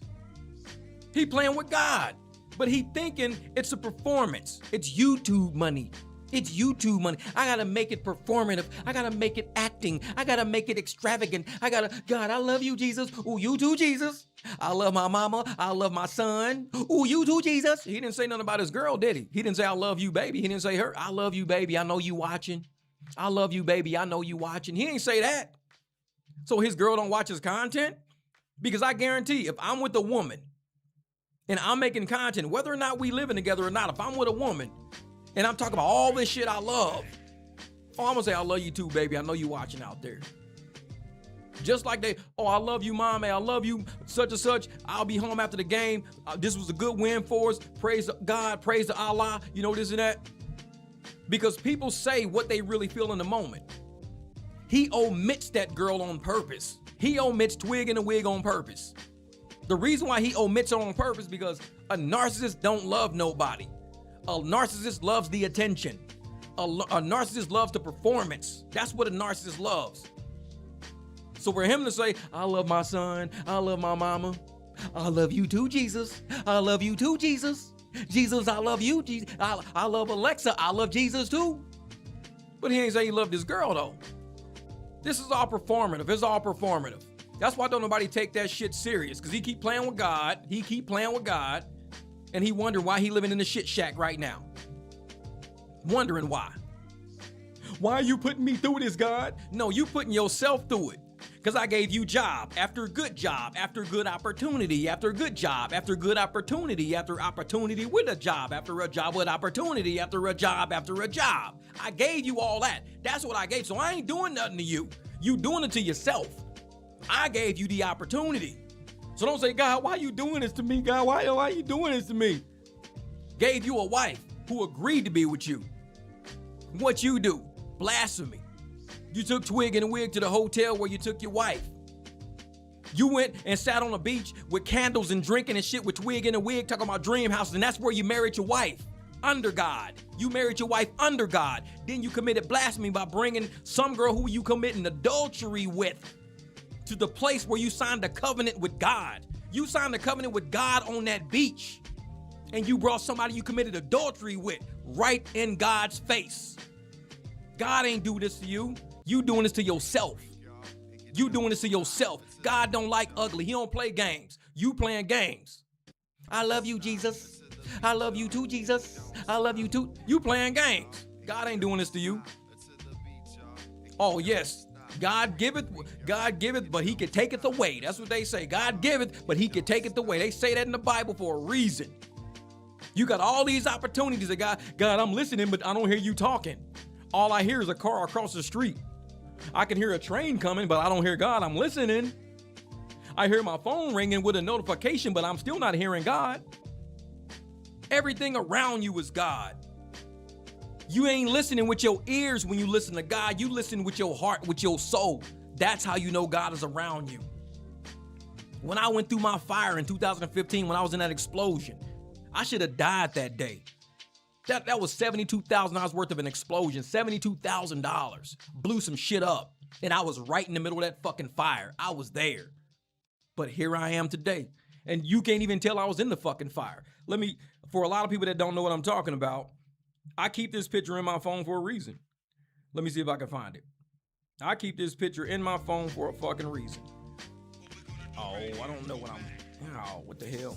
Oh, here we go. Here we go. And I'll show if I can find it. If I can't find it, it's okay. But I tell people I keep this in here for a reason. Oh, there we go. I'll see if it'll light up. And this is a few hours. This picture's taken a few hours after my explosion. Wait a minute. That's still too bright. This was taken a few hours after my explosion. And like I tell people, there's a reason why I'm here. There's a reason why. So that picture was taken. Come on, camera, go. I'm looking to see if this thing moves. That thing is slow. Wait a minute. Oh, there we go. So that picture was taken a few hours after my explosion. You can't really see my face too well, but all those pink patches on my face was my skin gone. It was probably about, I would say 40% of my face. 40% of my face was gone after that explosion. About 40% of my face was gone. But you can't tell today that I was in that explosion. You can't tell. You're going to be somebody's lesson or you're going to be a blessing. One or two. So when God said, I'm going to give you health, I'm going to give you an opportunity, you capitalize on it. That's what you listen with. I should have been dead that day. So you can't tell me, oh, I just got lucky. I was just at the right place at the right time, behind the right thing. I hit the right wall. I made it out the room. When I ran out of that, you got to realize, when you're in an explosion in an enclosed area, the electricity goes off. So how did I get from where I was in a room through everything I made it through in complete darkness?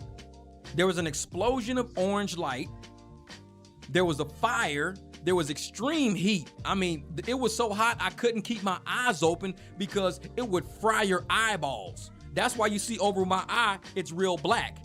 Because I had my eyes closed. If I didn't close my eyes, my eye would have probably been blind. So when you see this big black over my eye closed to protect my eye from getting burned out. I closed my eye. I was both of my eye, and I don't know how I made it out that room. Complete blackness with my eyes closed, heat, shitting away, motorcycles, bikes, trailers, containers of gasoline, oil, transmission fluid. Man, it was everything was in the way. Everything was in the way. And somehow I made it from where I was in that garage, big ass 2-car garage that was completely on, and the door was across the other side. How did I make it to that door? I don't care how I made it to that door. I made it to that door. I got carried to that door. Somehow I made it to that fucking door. I made it out that door, and I made it outside, and that's where all my skin started coming off once I got outside and realized I was on fire. Telling you, he'll give you everything in your power, and he'll take all that shit away from you. He'll give you life, and he'll take it away. He'll give you wealth, and he'll take it away. He'll give you opportunities, and when you squander that shit, you might not get that opportunity again. Just like his ass is walking around his dealership right now. Just like he's walking around his dealership. How many times have we seen him? This is the ideal job for me. This is the ideal job for me. This is what I do. I love the grocery shop. I love the grocery shop and make money at the same time. This is the ideal job for me. I'm going to be the CEO of Buncha because I'm really good at this. I'm going to be this. Every single job he's got. This is a great opportunity working at the last dealership he was at. This is a great opportunity at this dealership. This is the opportunity of a lifetime where he bought the truck. Because when he bought the truck, he said, I talked to this guy about how much money he made. And the guy told me how much money he made. And I said, well, I want to get a job here too. So they said, well, come in and talk to this guy, come for training. What did he do? He came in 1 or 2 days, then just stopped showing up. And they were like, and he was like, and he asked them, well, how come you guys didn't call me back? He said that to the job. He stopped going to the job, just stopped going because he didn't want to do training. He just stopped going. And he asked them, these important ass people with important ass jobs, with important ass title, he asked them, well, why didn't y'all call me back? Motherfucker, you got to come train with us. We don't call you to cater to you. You got to come train with us. When you want the opportunity, you come get the opportunity. We don't call you. Who the fuck you think you are? Well, I'm Dontay London. I got a YouTube channel. I'm Dontay London. I'm a brand. I'm Dontay London. And he was all in the car. Oh, I could sell cars. You know, I can help market and advertise. And I always wanted to work with marketing and advertise. This is the ideal job for me and this and that. But motherfucker just stopped showing up. Y'all didn't call me. We don't have to call you. You know we start at 8 o'clock, motherfucker. We don't got to call you. We start at 8 every day. Yeah, well, I had stuff to do. I got to do this and I got to do that. I can't train it. I can come train this day, but I can't train that day. You don't want that job. You don't want that job. You don't want that job. I'm the brand. I'm Dontay London. Look at where you at now. You in a chic shack with a beaver out back. Imagine if you would have stayed at that company, really did something with it, really did something with marketing and advertising, really got involved in corporate with a dealership. Years ago, this was offered to him. After he bought that truck, he would be 2 years deep at a dealership. 2 years deep at a dealership. 2 years deep into sales and marketing. 2 years deep in the hierarchy. Started at the bottom, went at the top. He'd be 2 years deep at that right now at a dealership. Instead, he's at a dealership over the past month. He's got 1 month dealership experience driving around, dropping off fucking car keys to get made. You was offered a position 2 years ago. 2 years ago. And yet here you are. 2 years ago. And now you dropping off fucking car keys and shit. Dropping off car keys. This tells you how idiotic, how stupid him and all his damn supporters are. They don't even stop to say, Dontay, what the fuck are you doing, bro? Look at your life. Look at the decisions you're making. Look at everything you're doing. You are your own worst enemy, bro. It ain't got shit to do with views, subscribers. Nobody's ruining your marriage. Nobody's ruining your life. You doing all this shit to yourself. But these slow motherfuckers, they think it's content creators doing it. We ain't doing it. We letting y'all slow motherfuckers know what y'all apparently ain't even looking at. So once we see all of this shit going on and we call it out, they want to be mad. They want to cry. They want, oh, you just hate Dontay. You just hate Dontay. It's like them little kids. When a parent checks a kid, what did the kid do? You just hate me. You just hate me. You just hate me. No. I'm trying to correct your ass, correct your direction so you can grow up being somebody of value. You just hate me. You won't let me do what I want to do. You won't let me be a fuck up. You just hate me. You don't love me. Shut the fuck up. But that's him and all his old dusty ass subscribers. That's what they are. You just hate me. And yet, here we are, 2026. This motherfucker will be 2 years deep at a dealership as a salesperson, working in sales and marketing. 2 years deep. His ass is a month deep, dropping off fucking car keys as a porter. How do you go from the opportunity of a lifetime, is what he called it, the opportunity of a lifetime. Sales and marketing, opportunity of a lifetime. I'm in sales and marketing with this dealership, and it's one of the biggest dealerships in Pontiac, or whatever. How do you go from that to being a fucking porter dropping off car keys?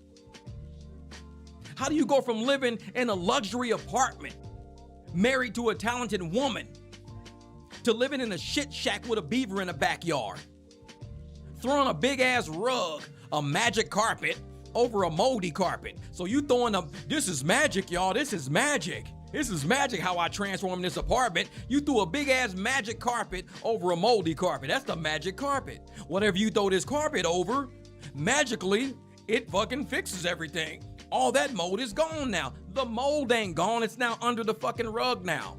The mold is still there, it's not a magic carpet. These are these delusional ass people, him and his delusional ass subscribers. Him and all these delusional motherfuckers, it's a magic carpet. Dontay, you got a magic carpet. You just threw that carpet on the ground and it fixed everything. You got a magic carpet.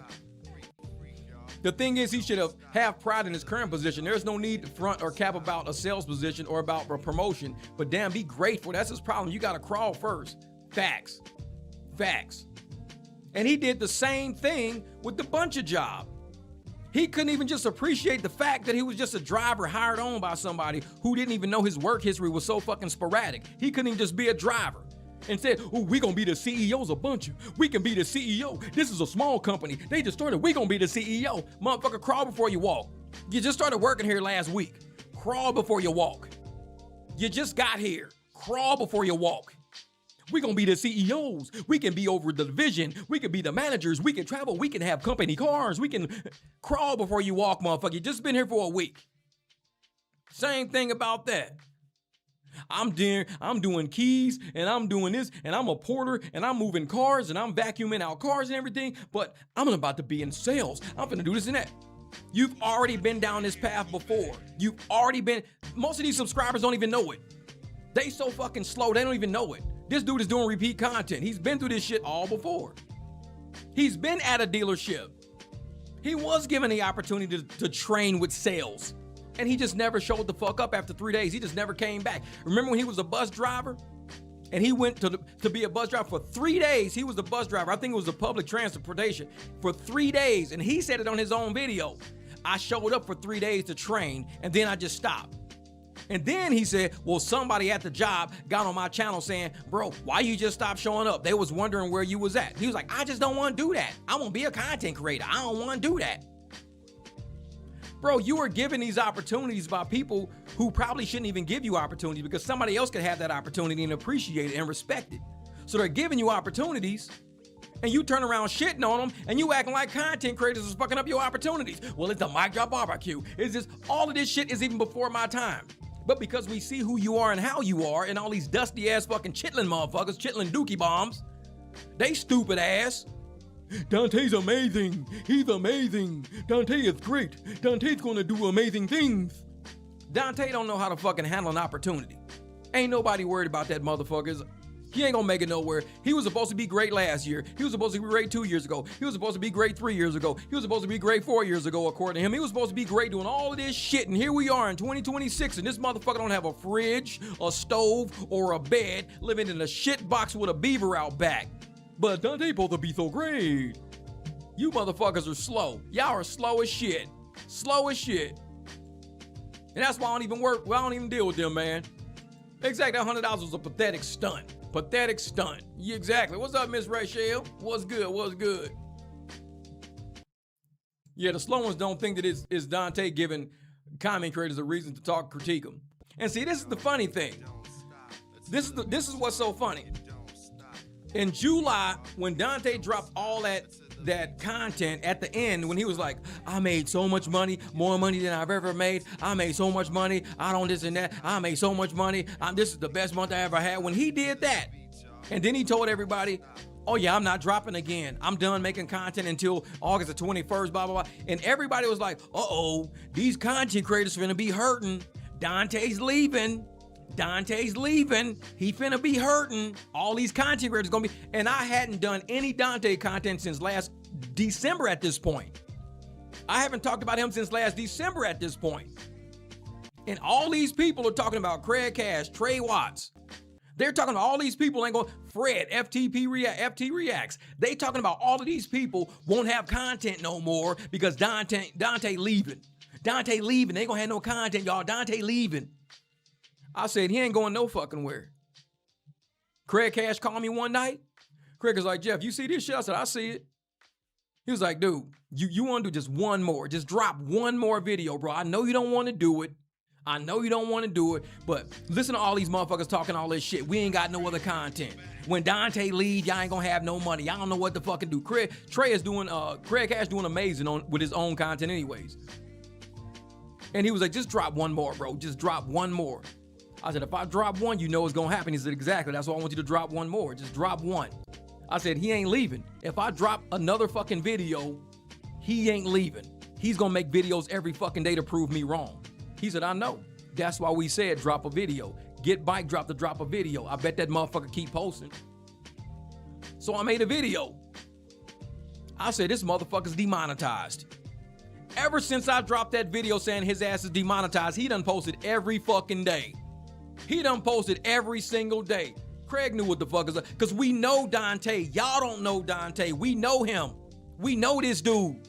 This ain't our first rodeo with this motherfucker. We know him. He's got to prove everybody wrong. Instead of getting his life right, his whole thing is about proving people wrong. He even said it on video. He said it on video. I gotta do this. I gotta prove everybody wrong about YouTube. I gotta prove everybody wrong about my job, about my dream. I gotta prove everybody wrong who keep telling me to go get a job. I gotta prove everybody wrong. He said that in his own words. Riding around in the car, I gotta prove everybody wrong. I gotta prove everybody wrong. I gotta prove everybody wrong. Craig said, drop a video. Because he's gonna have to try to prove us wrong. That's what he's doing. He ain't dropping content because he wanna drop content. That's why his ass looking miserable walking around in all these fucking videos. He's not dropping because he wants to drop. He's dropping because he's trying to prove us wrong when he know I'm right. His ass is demonetized. He has nowhere to go. That's why I keep saying September he gonna be back at his mama house in September. He's trying to prove that he ain't going back to his mama house so bad right now.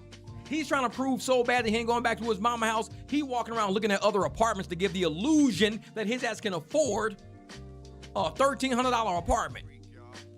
What person out there makes $7,000 a month on YouTube, $3,000 to $4,000 a month at a regular job? So you at, let's say, $11,000 a month now. If you making $7,000 a month on YouTube, let's even say $5,000, 5 G's a month on YouTube and 4 G's a month, that's $9,000 a month. $9,000 a month times 12 months is $108,000 a year. $108,000 a year, and you sitting in an $800 shit box talking about, I gotta make sure this apartment is within my budget. You making $108,000 a year in an $800 shit box talking about, I gotta make sure this fit within my budget. This gotta fit within my budget. I'm thinking about my budget. That's what he's telling this fucking lady. I gotta make sure this is in my budget. You making $108,000 a year talking about budget. Wearing winter clothes that you got off the clearance rack. Talking about budget. All this shit is an illusion.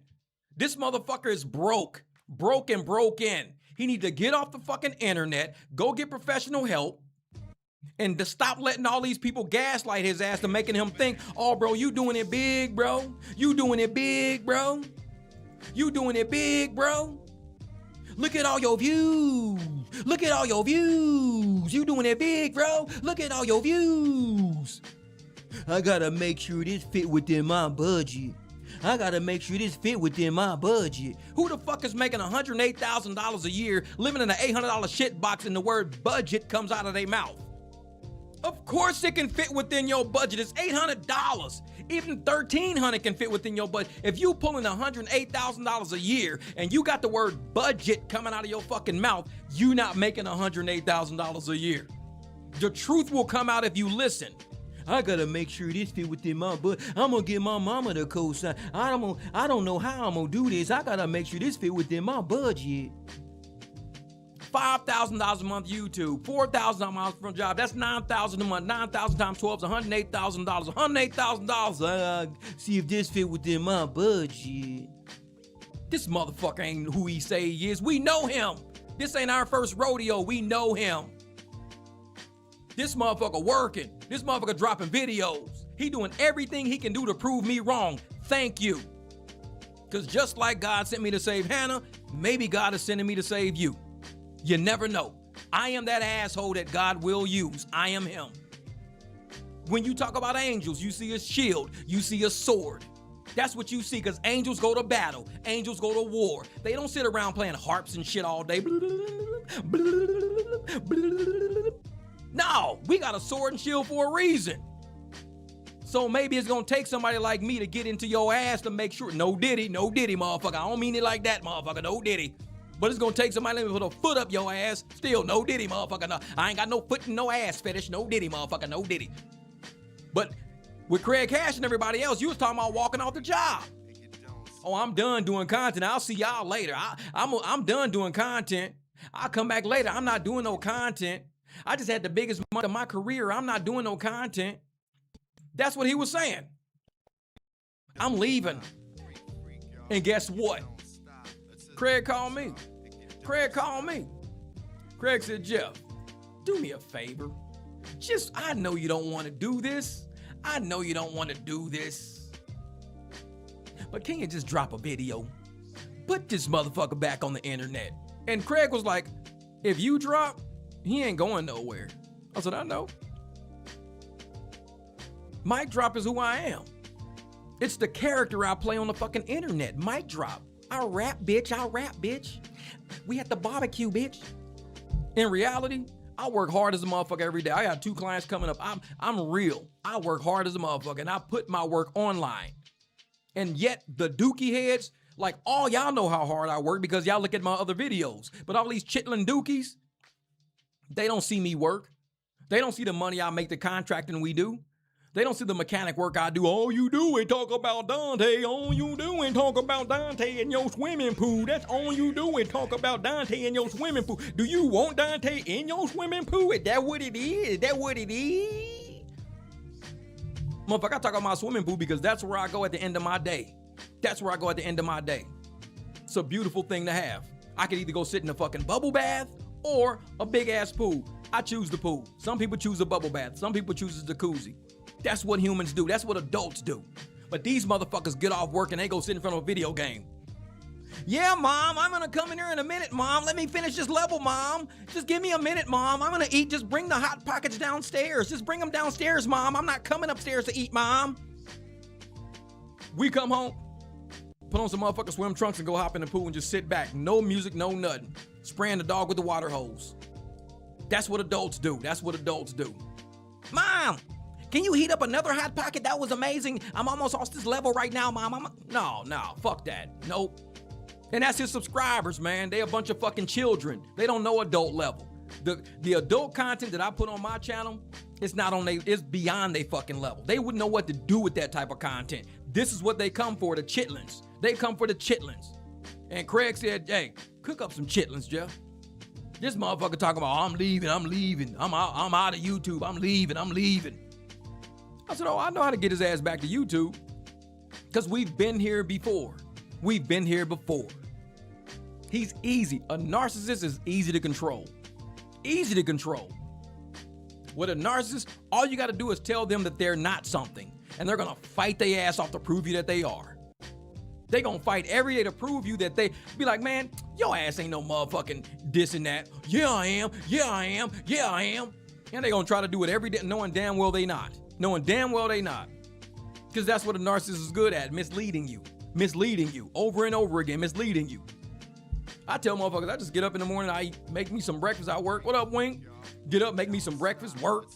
That's what I do.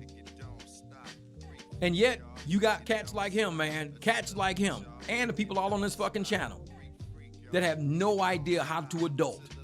They think adulting is a fucking game. They think it's all about views. They think, well, if you don't have no internet and you don't get no views, you don't have no life. You gotta have views in order to have a life. You know how many content creators really thought that shit for real? You know how many people gave up great jobs? Oh, I'm just gonna be a content creator. I gave up my corporate job to be a content creator. I gave up this and that to be a content creator. So you gave up a corporate job with benefits and everything else to be a fucking sharecropper on somebody else's plantation. YouTube owns all of this shit. None of this is ours. None of us get benefits from YouTube. None of us get 401k for YouTube. But you gave up a corporate job to do YouTube so you can get some views, because you ain't living unless you got some views. If you ain't got no views, you ain't got no life. You need some views. Okay, so I own a restaurant. It don't matter if you own a restaurant or not. You don't got no views. Okay, I got 2 healthy children that play sports. It don't matter if you got 2 healthy children that play in sports. You don't got no views. That's those slow motherfuckers. Always about views. And yet, look at all the views they got. Look at all the views they got. What they doing with it? They got an opportunity to create anything you want to create. When you got a platform, you can create anything you want to create with your platform. You can become a salesperson. You become an influencer, somebody that inspires and motivates somebody, or you can just keep showing the same shit over and over again to the point where you throwing a big ass carpet across moldy ass fucking floors. You can end up at that point if you use your platform that way.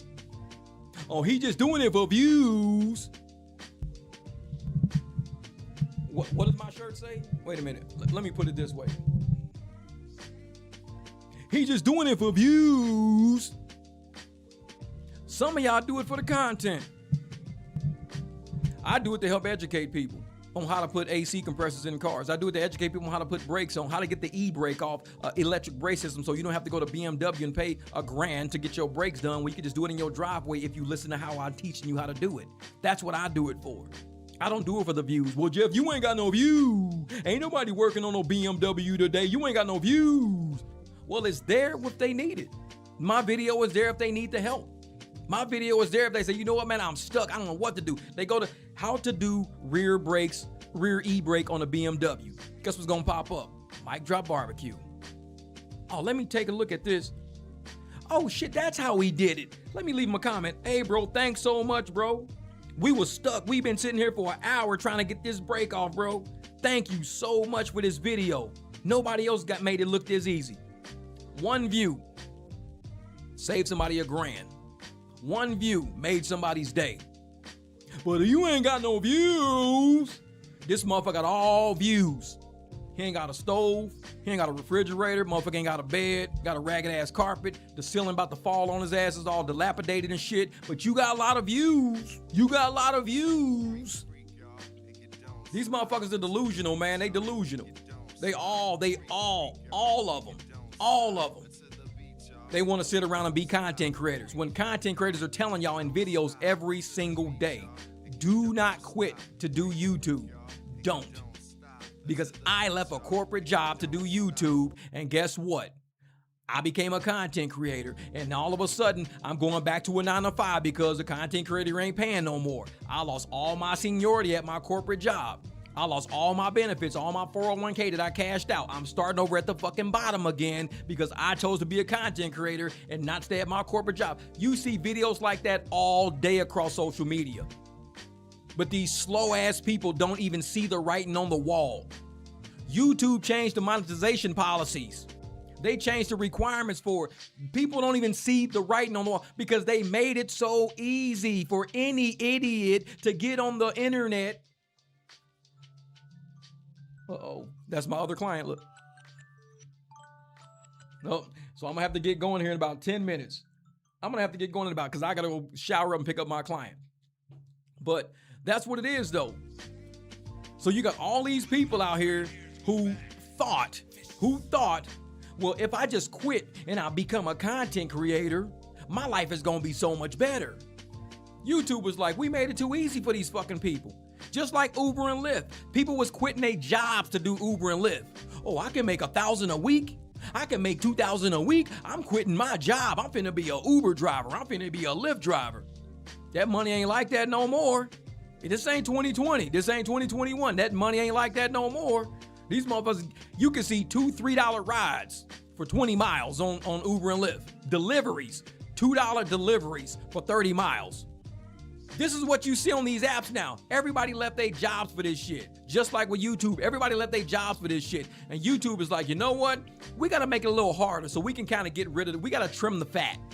We got a lot of trash-ass AI slop, trash-ass repetitive content, trash-ass. We need to trim this and figure out how to make ourselves as a platform, YouTube, more profitable for our investors, but not only more profitable for us, but get rid of the lazy-ass, trash-ass, repetitive, low-effort, low-skill content. We need to get rid of these people so they can take their ass back to work.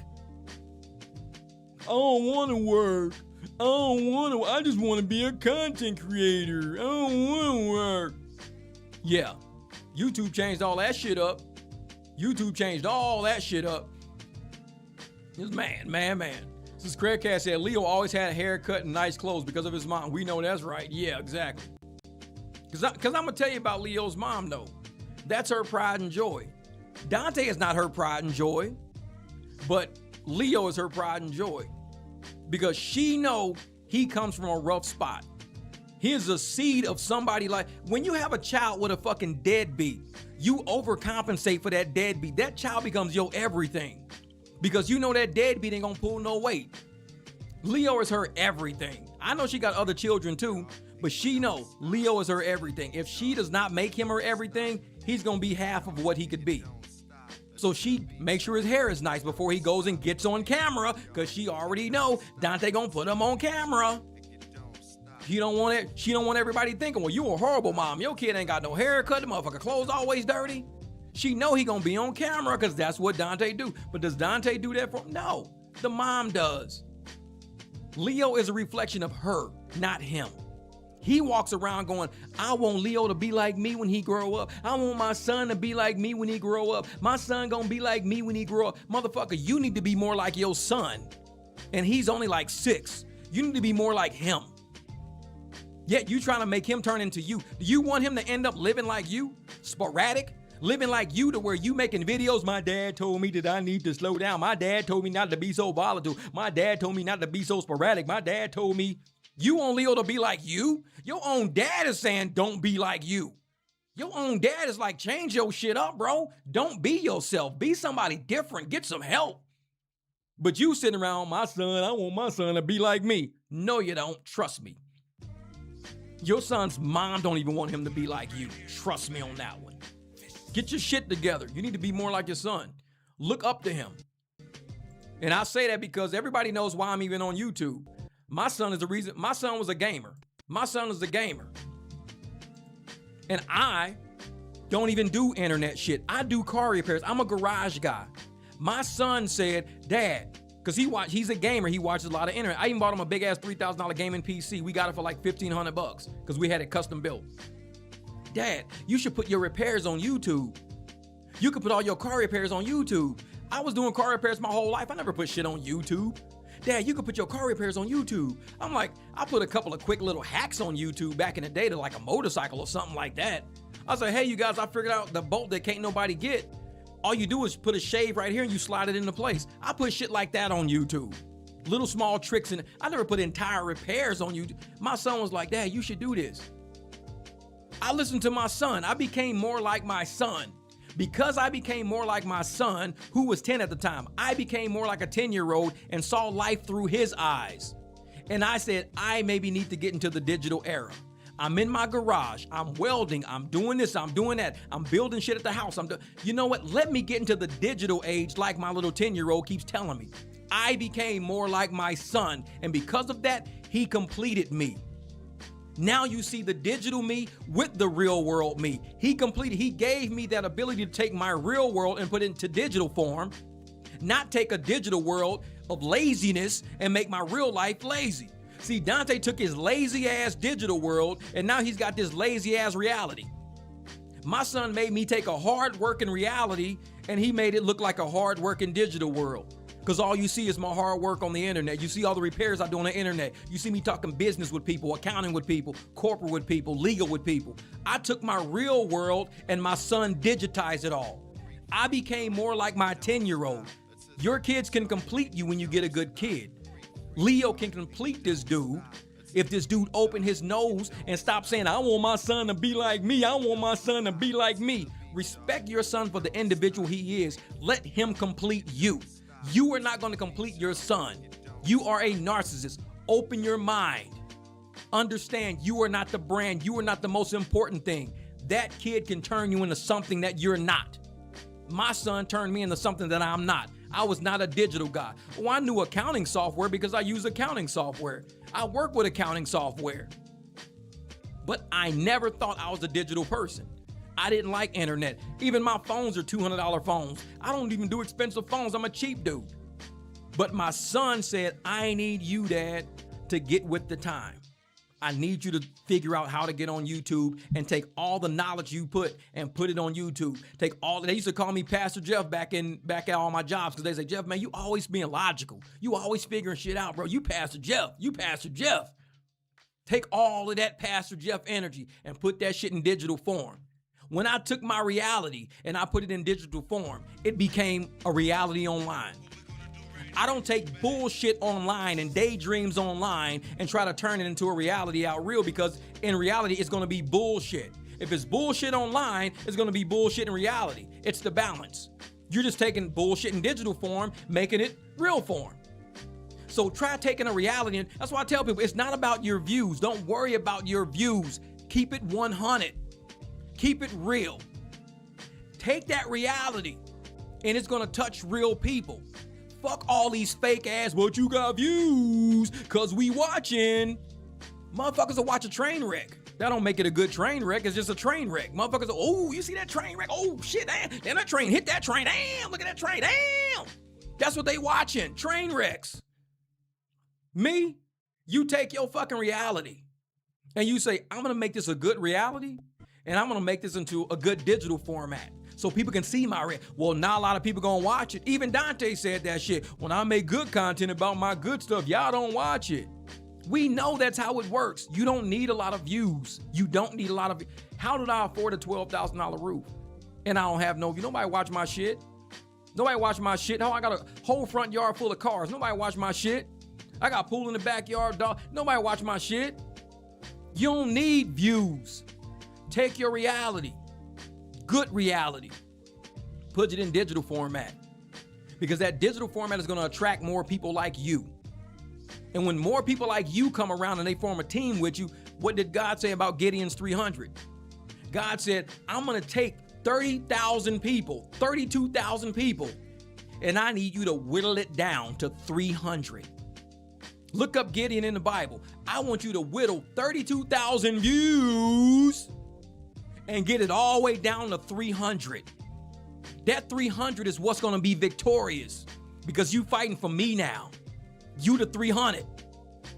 32,000, it's a lot of trash. Get rid of all that shit. Give you. That's why they like, yeah, why do you be blocking people off your channel? Because they ain't a part of the 300. I don't need a lot of views. I'm looking for the 300. We the 300. If you understand what God said, we the 300. You don't need a lot. You don't need 32,000 people. He told Gideon that. And Gideon was very, very successful.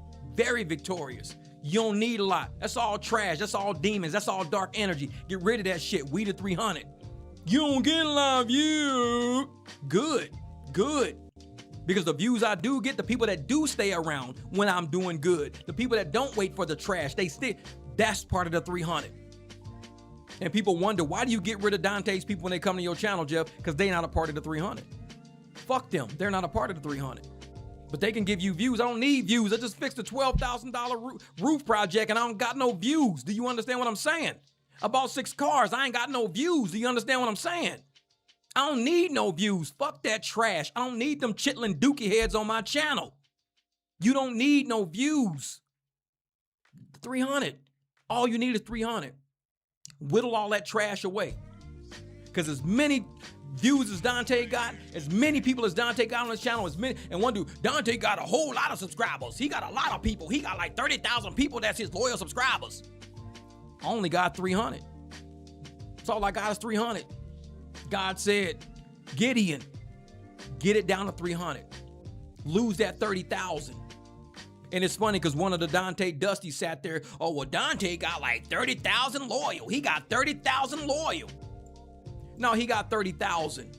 He don't have 30,000 loyal. He got 30,000. God said, get rid of that. Get rid of that. Get down to 300. Get down. That's all I want is 300. That's it. That's it. That's why I tell folks, man, the next time you hear these fools out there saying, I'm watching your channel, but they ain't got a lot of views, the good people gonna find it. I found Carlita. Carlita don't get a lot of views. Carlita get like 20 views, 18 views. I found Carlita. I talked to Carlita. Me and Carlita have exchanged energy. To me, she's an important person.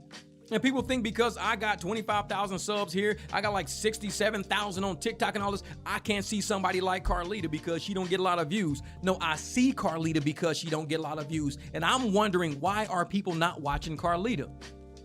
So I listened to Carlita. And I was like, no wonder they don't listen to Carlita. This girl speaks in the tongue of God. That's why they don't watch Carlita. All these evil ass people, they don't want to hear that. Them evil ass people looking for Dontay. Them evil ass people looking for trash. They looking for chitlin dookie bombs. Carlita's too much for them. The algorithm is going to get her exactly where she needs to be around. Going to get her to where she needs to be. You don't need to be around a lot of people. You need to be around a lot of good people. So don't worry if you got low views on your channel. Don't worry about that. Right now, I don't have a lot of views on this live stream. I don't have a lot of views. But you know what? I got about $300 waiting in my phone right now. $300 waiting in my phone. $300. And I said that earlier. I was going to make $300 today.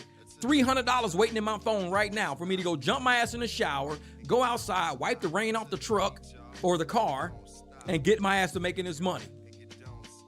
That's all you need. I don't even have a lot of views. But I got $300 waiting in that phone right now. That's all you need. Make sure your reality is real. Make sure your reality is solid. This internet is a bunch of bullshit. That's all it is. That's all it is. Thanks, Wings Out. I want to just comment on old barbecue video saying I missed the dish rag grilling. And look what happened. New barbecue and I'm bringing extra plates. I told y'all, barbecue back. We back on the grill. I think I got one of my thumbnails saying that. I'm back on the grill. But yeah, y'all, it's about 10:15 now. I gotta go jump my ass in the shower, clean up, and get going. But like I said, every day I'm gonna try to do a morning live stream. I'm gonna try to do a MicDrop morning live stream. And we're gonna try to get these days going right. We're gonna try to get our minds right. You get your mind right, you get your spine right. Because when your mind right, you sit up straight. You get your mind right, you get your spine right. You walk around with your head up high. You walk around knowing your direction. You centered, you're grounded. You get your mind right, you get your spine right. And that's MicDrop barbecue mornings right there, man. That's the MicDrop mornings. And we're gonna try to do this. Like I said, it took me a lot to get up today because I was up so late last night, but I'm glad I got up. Y'all bring the best out of me. Y'all really do bring the best out of me. And it's not even a lot of y'all. Y'all bring the best. We the 300. It's only a few of us. Y'all bring the best out of me. You go to these other channels, a lot of views, a lot of comments. But do you think that's bringing the best out of somebody? Look at the comments. Look at that shit. It's trash. Chitlin dookie bombs. Look at it. I'm telling y'all need to start paying attention to what's going on around us. There is a spiritual warfare going on, and I say that all the time. I don't talk about it a lot, but it's going on. I stay out of place. You will never see MicDrop Barbecue, this channel. You will never see this channel make a comment on a channel like that. Never. Never. You will never see this channel make a comment on a voodoo level channel, ever. You will never see this content make comments on snake ass, fake ass channels. Once I find out you a snake, once I found out you fake, you won't see the barbecue in your comments no more. Because I'm real like that. I'm real like that. And if motherfucker asks me, well, where you been? You don't comment on my shit no more. Then I guess you know why. I ain't even got to say it. I don't got to announce my departure like it's a fucking airport. I don't got to announce my departure. I'm grown. I just stopped showing up. I don't got to, I'm unsubbing you. I'm out of here. I don't got to say shit. I just stopped. I ain't coming around no more. I'm done. Unsub and go. All right, Candace, hit me up later. Hit me up later. I know, Mr. Manny, we gonna get it in, brother. We gonna get it in. We gonna do it, man. We gonna have to get everybody on the live stream. I gotta get with you so we can figure out how we can get this OBS set up with Video Ninja. All right, cool, y'all. Now, I appreciate you, Rochelle. Thank you so much for coming to moderate. If you don't know, this is Miss Rochelle. She is like the community moderator for the 300. This girl is on everybody's channel. She moderates for all of us because she knows good energy. This woman right here got good energy right here. If you ever do live streams, make sure you subscribe her. Make sure you make her a moderator. If you are a content creator watching this right now, you see that at Rochelle70, subscribe her channel, engage with her. You will see she is a great moderator. And it's not a lot of great moderators on YouTube. It's not. My brother Greg right here, my brother Greg been my moderator for almost 2 years. Almost 2 years. My brother Greg been my moderator. Thank you for the super chat, brother. That's my brother Greg right there, man. That's my bro Greg. Come on, thing. Come on. There we go. Thank you for the super chat, brother. But Greg been around. Like I said, I don't have a lot of moderators. This channel has 25,000 subscribers, almost 26,000. I've been online since like 2000 or something like that. I think I have 4 moderators. 4. There was a point in time when I got into the Dontay sphere. When I first got into the Dontay sphere, I was adding moderators left and right because I didn't know who none of these people were. But as you find snakes, you start removing people. I started seeing what people were saying on different channels, what people were saying. You find snakes, you start removing their ass. We did 300, we whittled down. You got 30,000, you whittle that shit all the way down. Whittle it all the way down to 300. 30,000 all the way down to 300.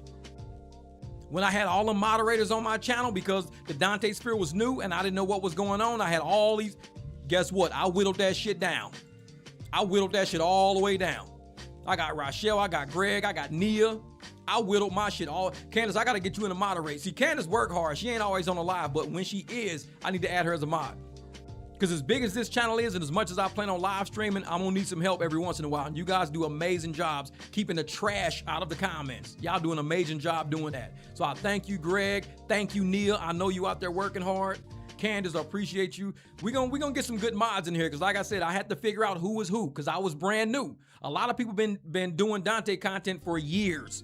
A lot of fake ass people. I didn't know none of these people. But once I started seeing who was who, I made sure I got rid of them because I've been here for a long time online. I've been online since the days of MySpace. I know what fake people look like. And once that fake shit started popping up, I get rid of all that. Get that shit away from me because I don't need it. I don't need it. My real life, I don't have no fake people. So my online life is going to resemble that. I don't need fake people online just to say I got people around me. I don't have fake people in my real life. So I'm not going to have fake people on the internet to make me seem somebody who I'm not. I'm still real. I don't fuck with a lot of people. And even out of the 26,000 on YouTube, the 67,000 I got on this. So I almost got 100,000 subscribers between all my accounts. I got about 100,000 subs between all my accounts. And I have 4 people that I trust.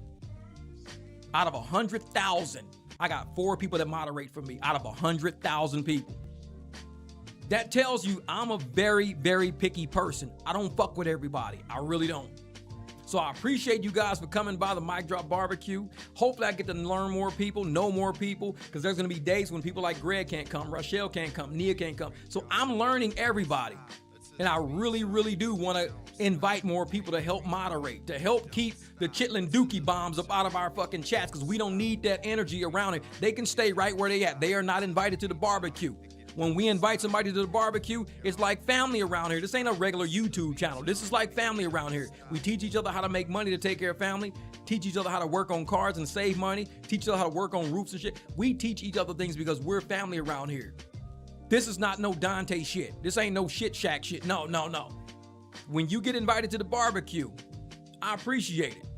If you get booted out of the barbecue, it's because I wasn't feeling you like that. I'm not trying to have no 100,000 subscribers. I'm trying to have 300 people that I trust, that I can share energy with, share ideas with.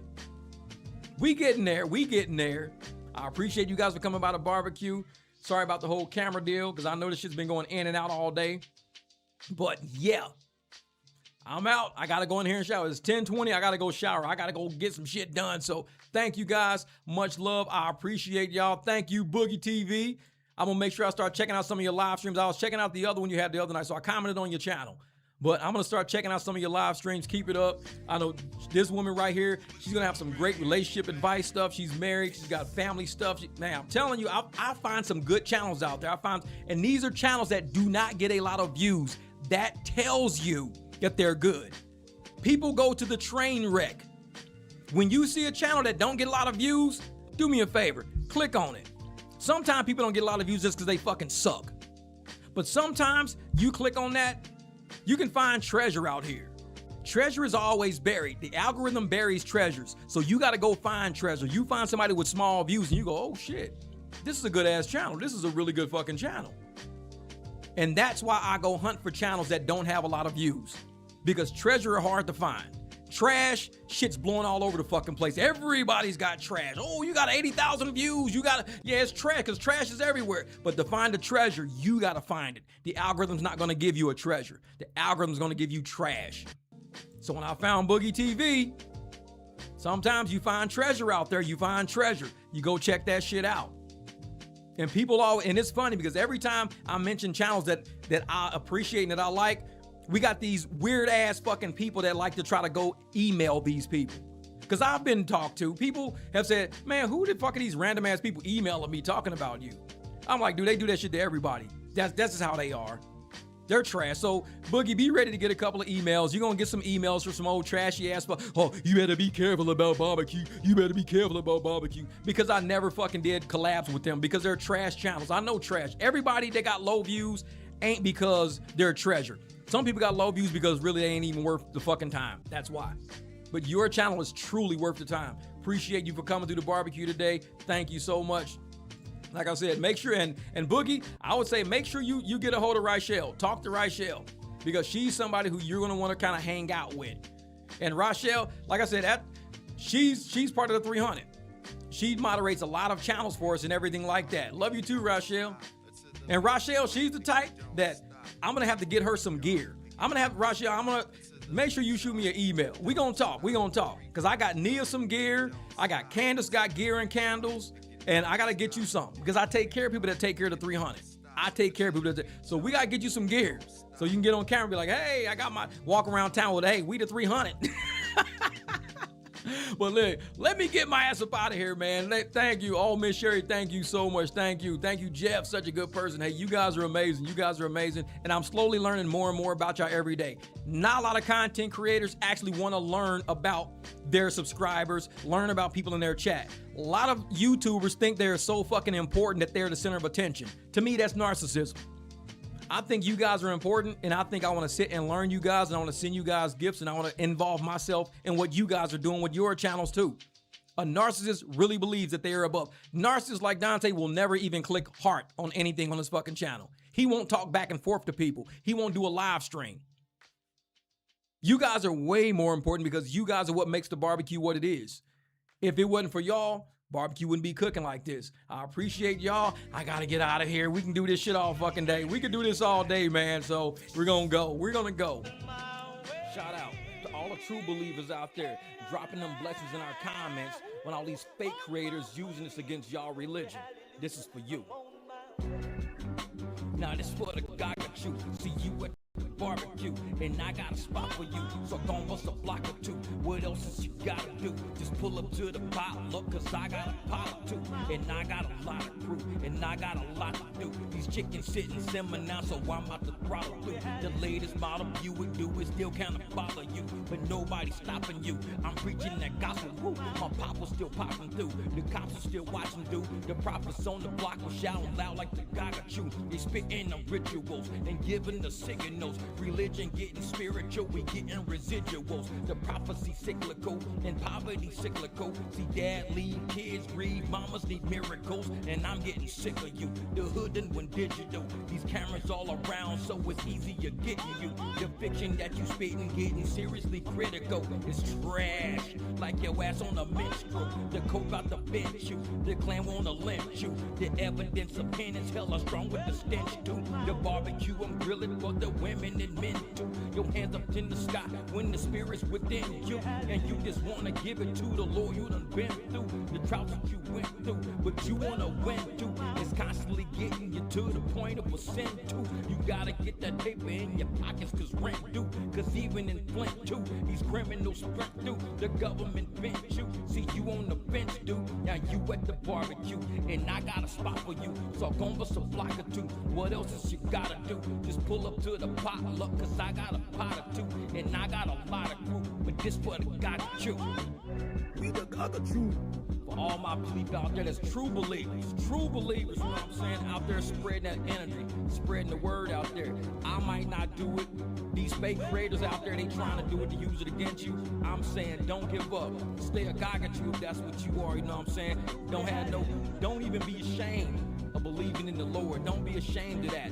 Do what you do. Don't worry about us. We just out here creating content, having a good time. But do not let nobody use that against you. You gotta peep that out for yourself, you know what I'm saying? We at the barbecue and this is how we get down. Okay, guys, let's come through. God was coming. It was coming through. People watching my stuff. We the Gagachu. It get hot in that kitchen, boy. But you still gotta cook. And guess what? People gonna be coming with plates out. And they gotta be fed. You the chef, dog. You cooking.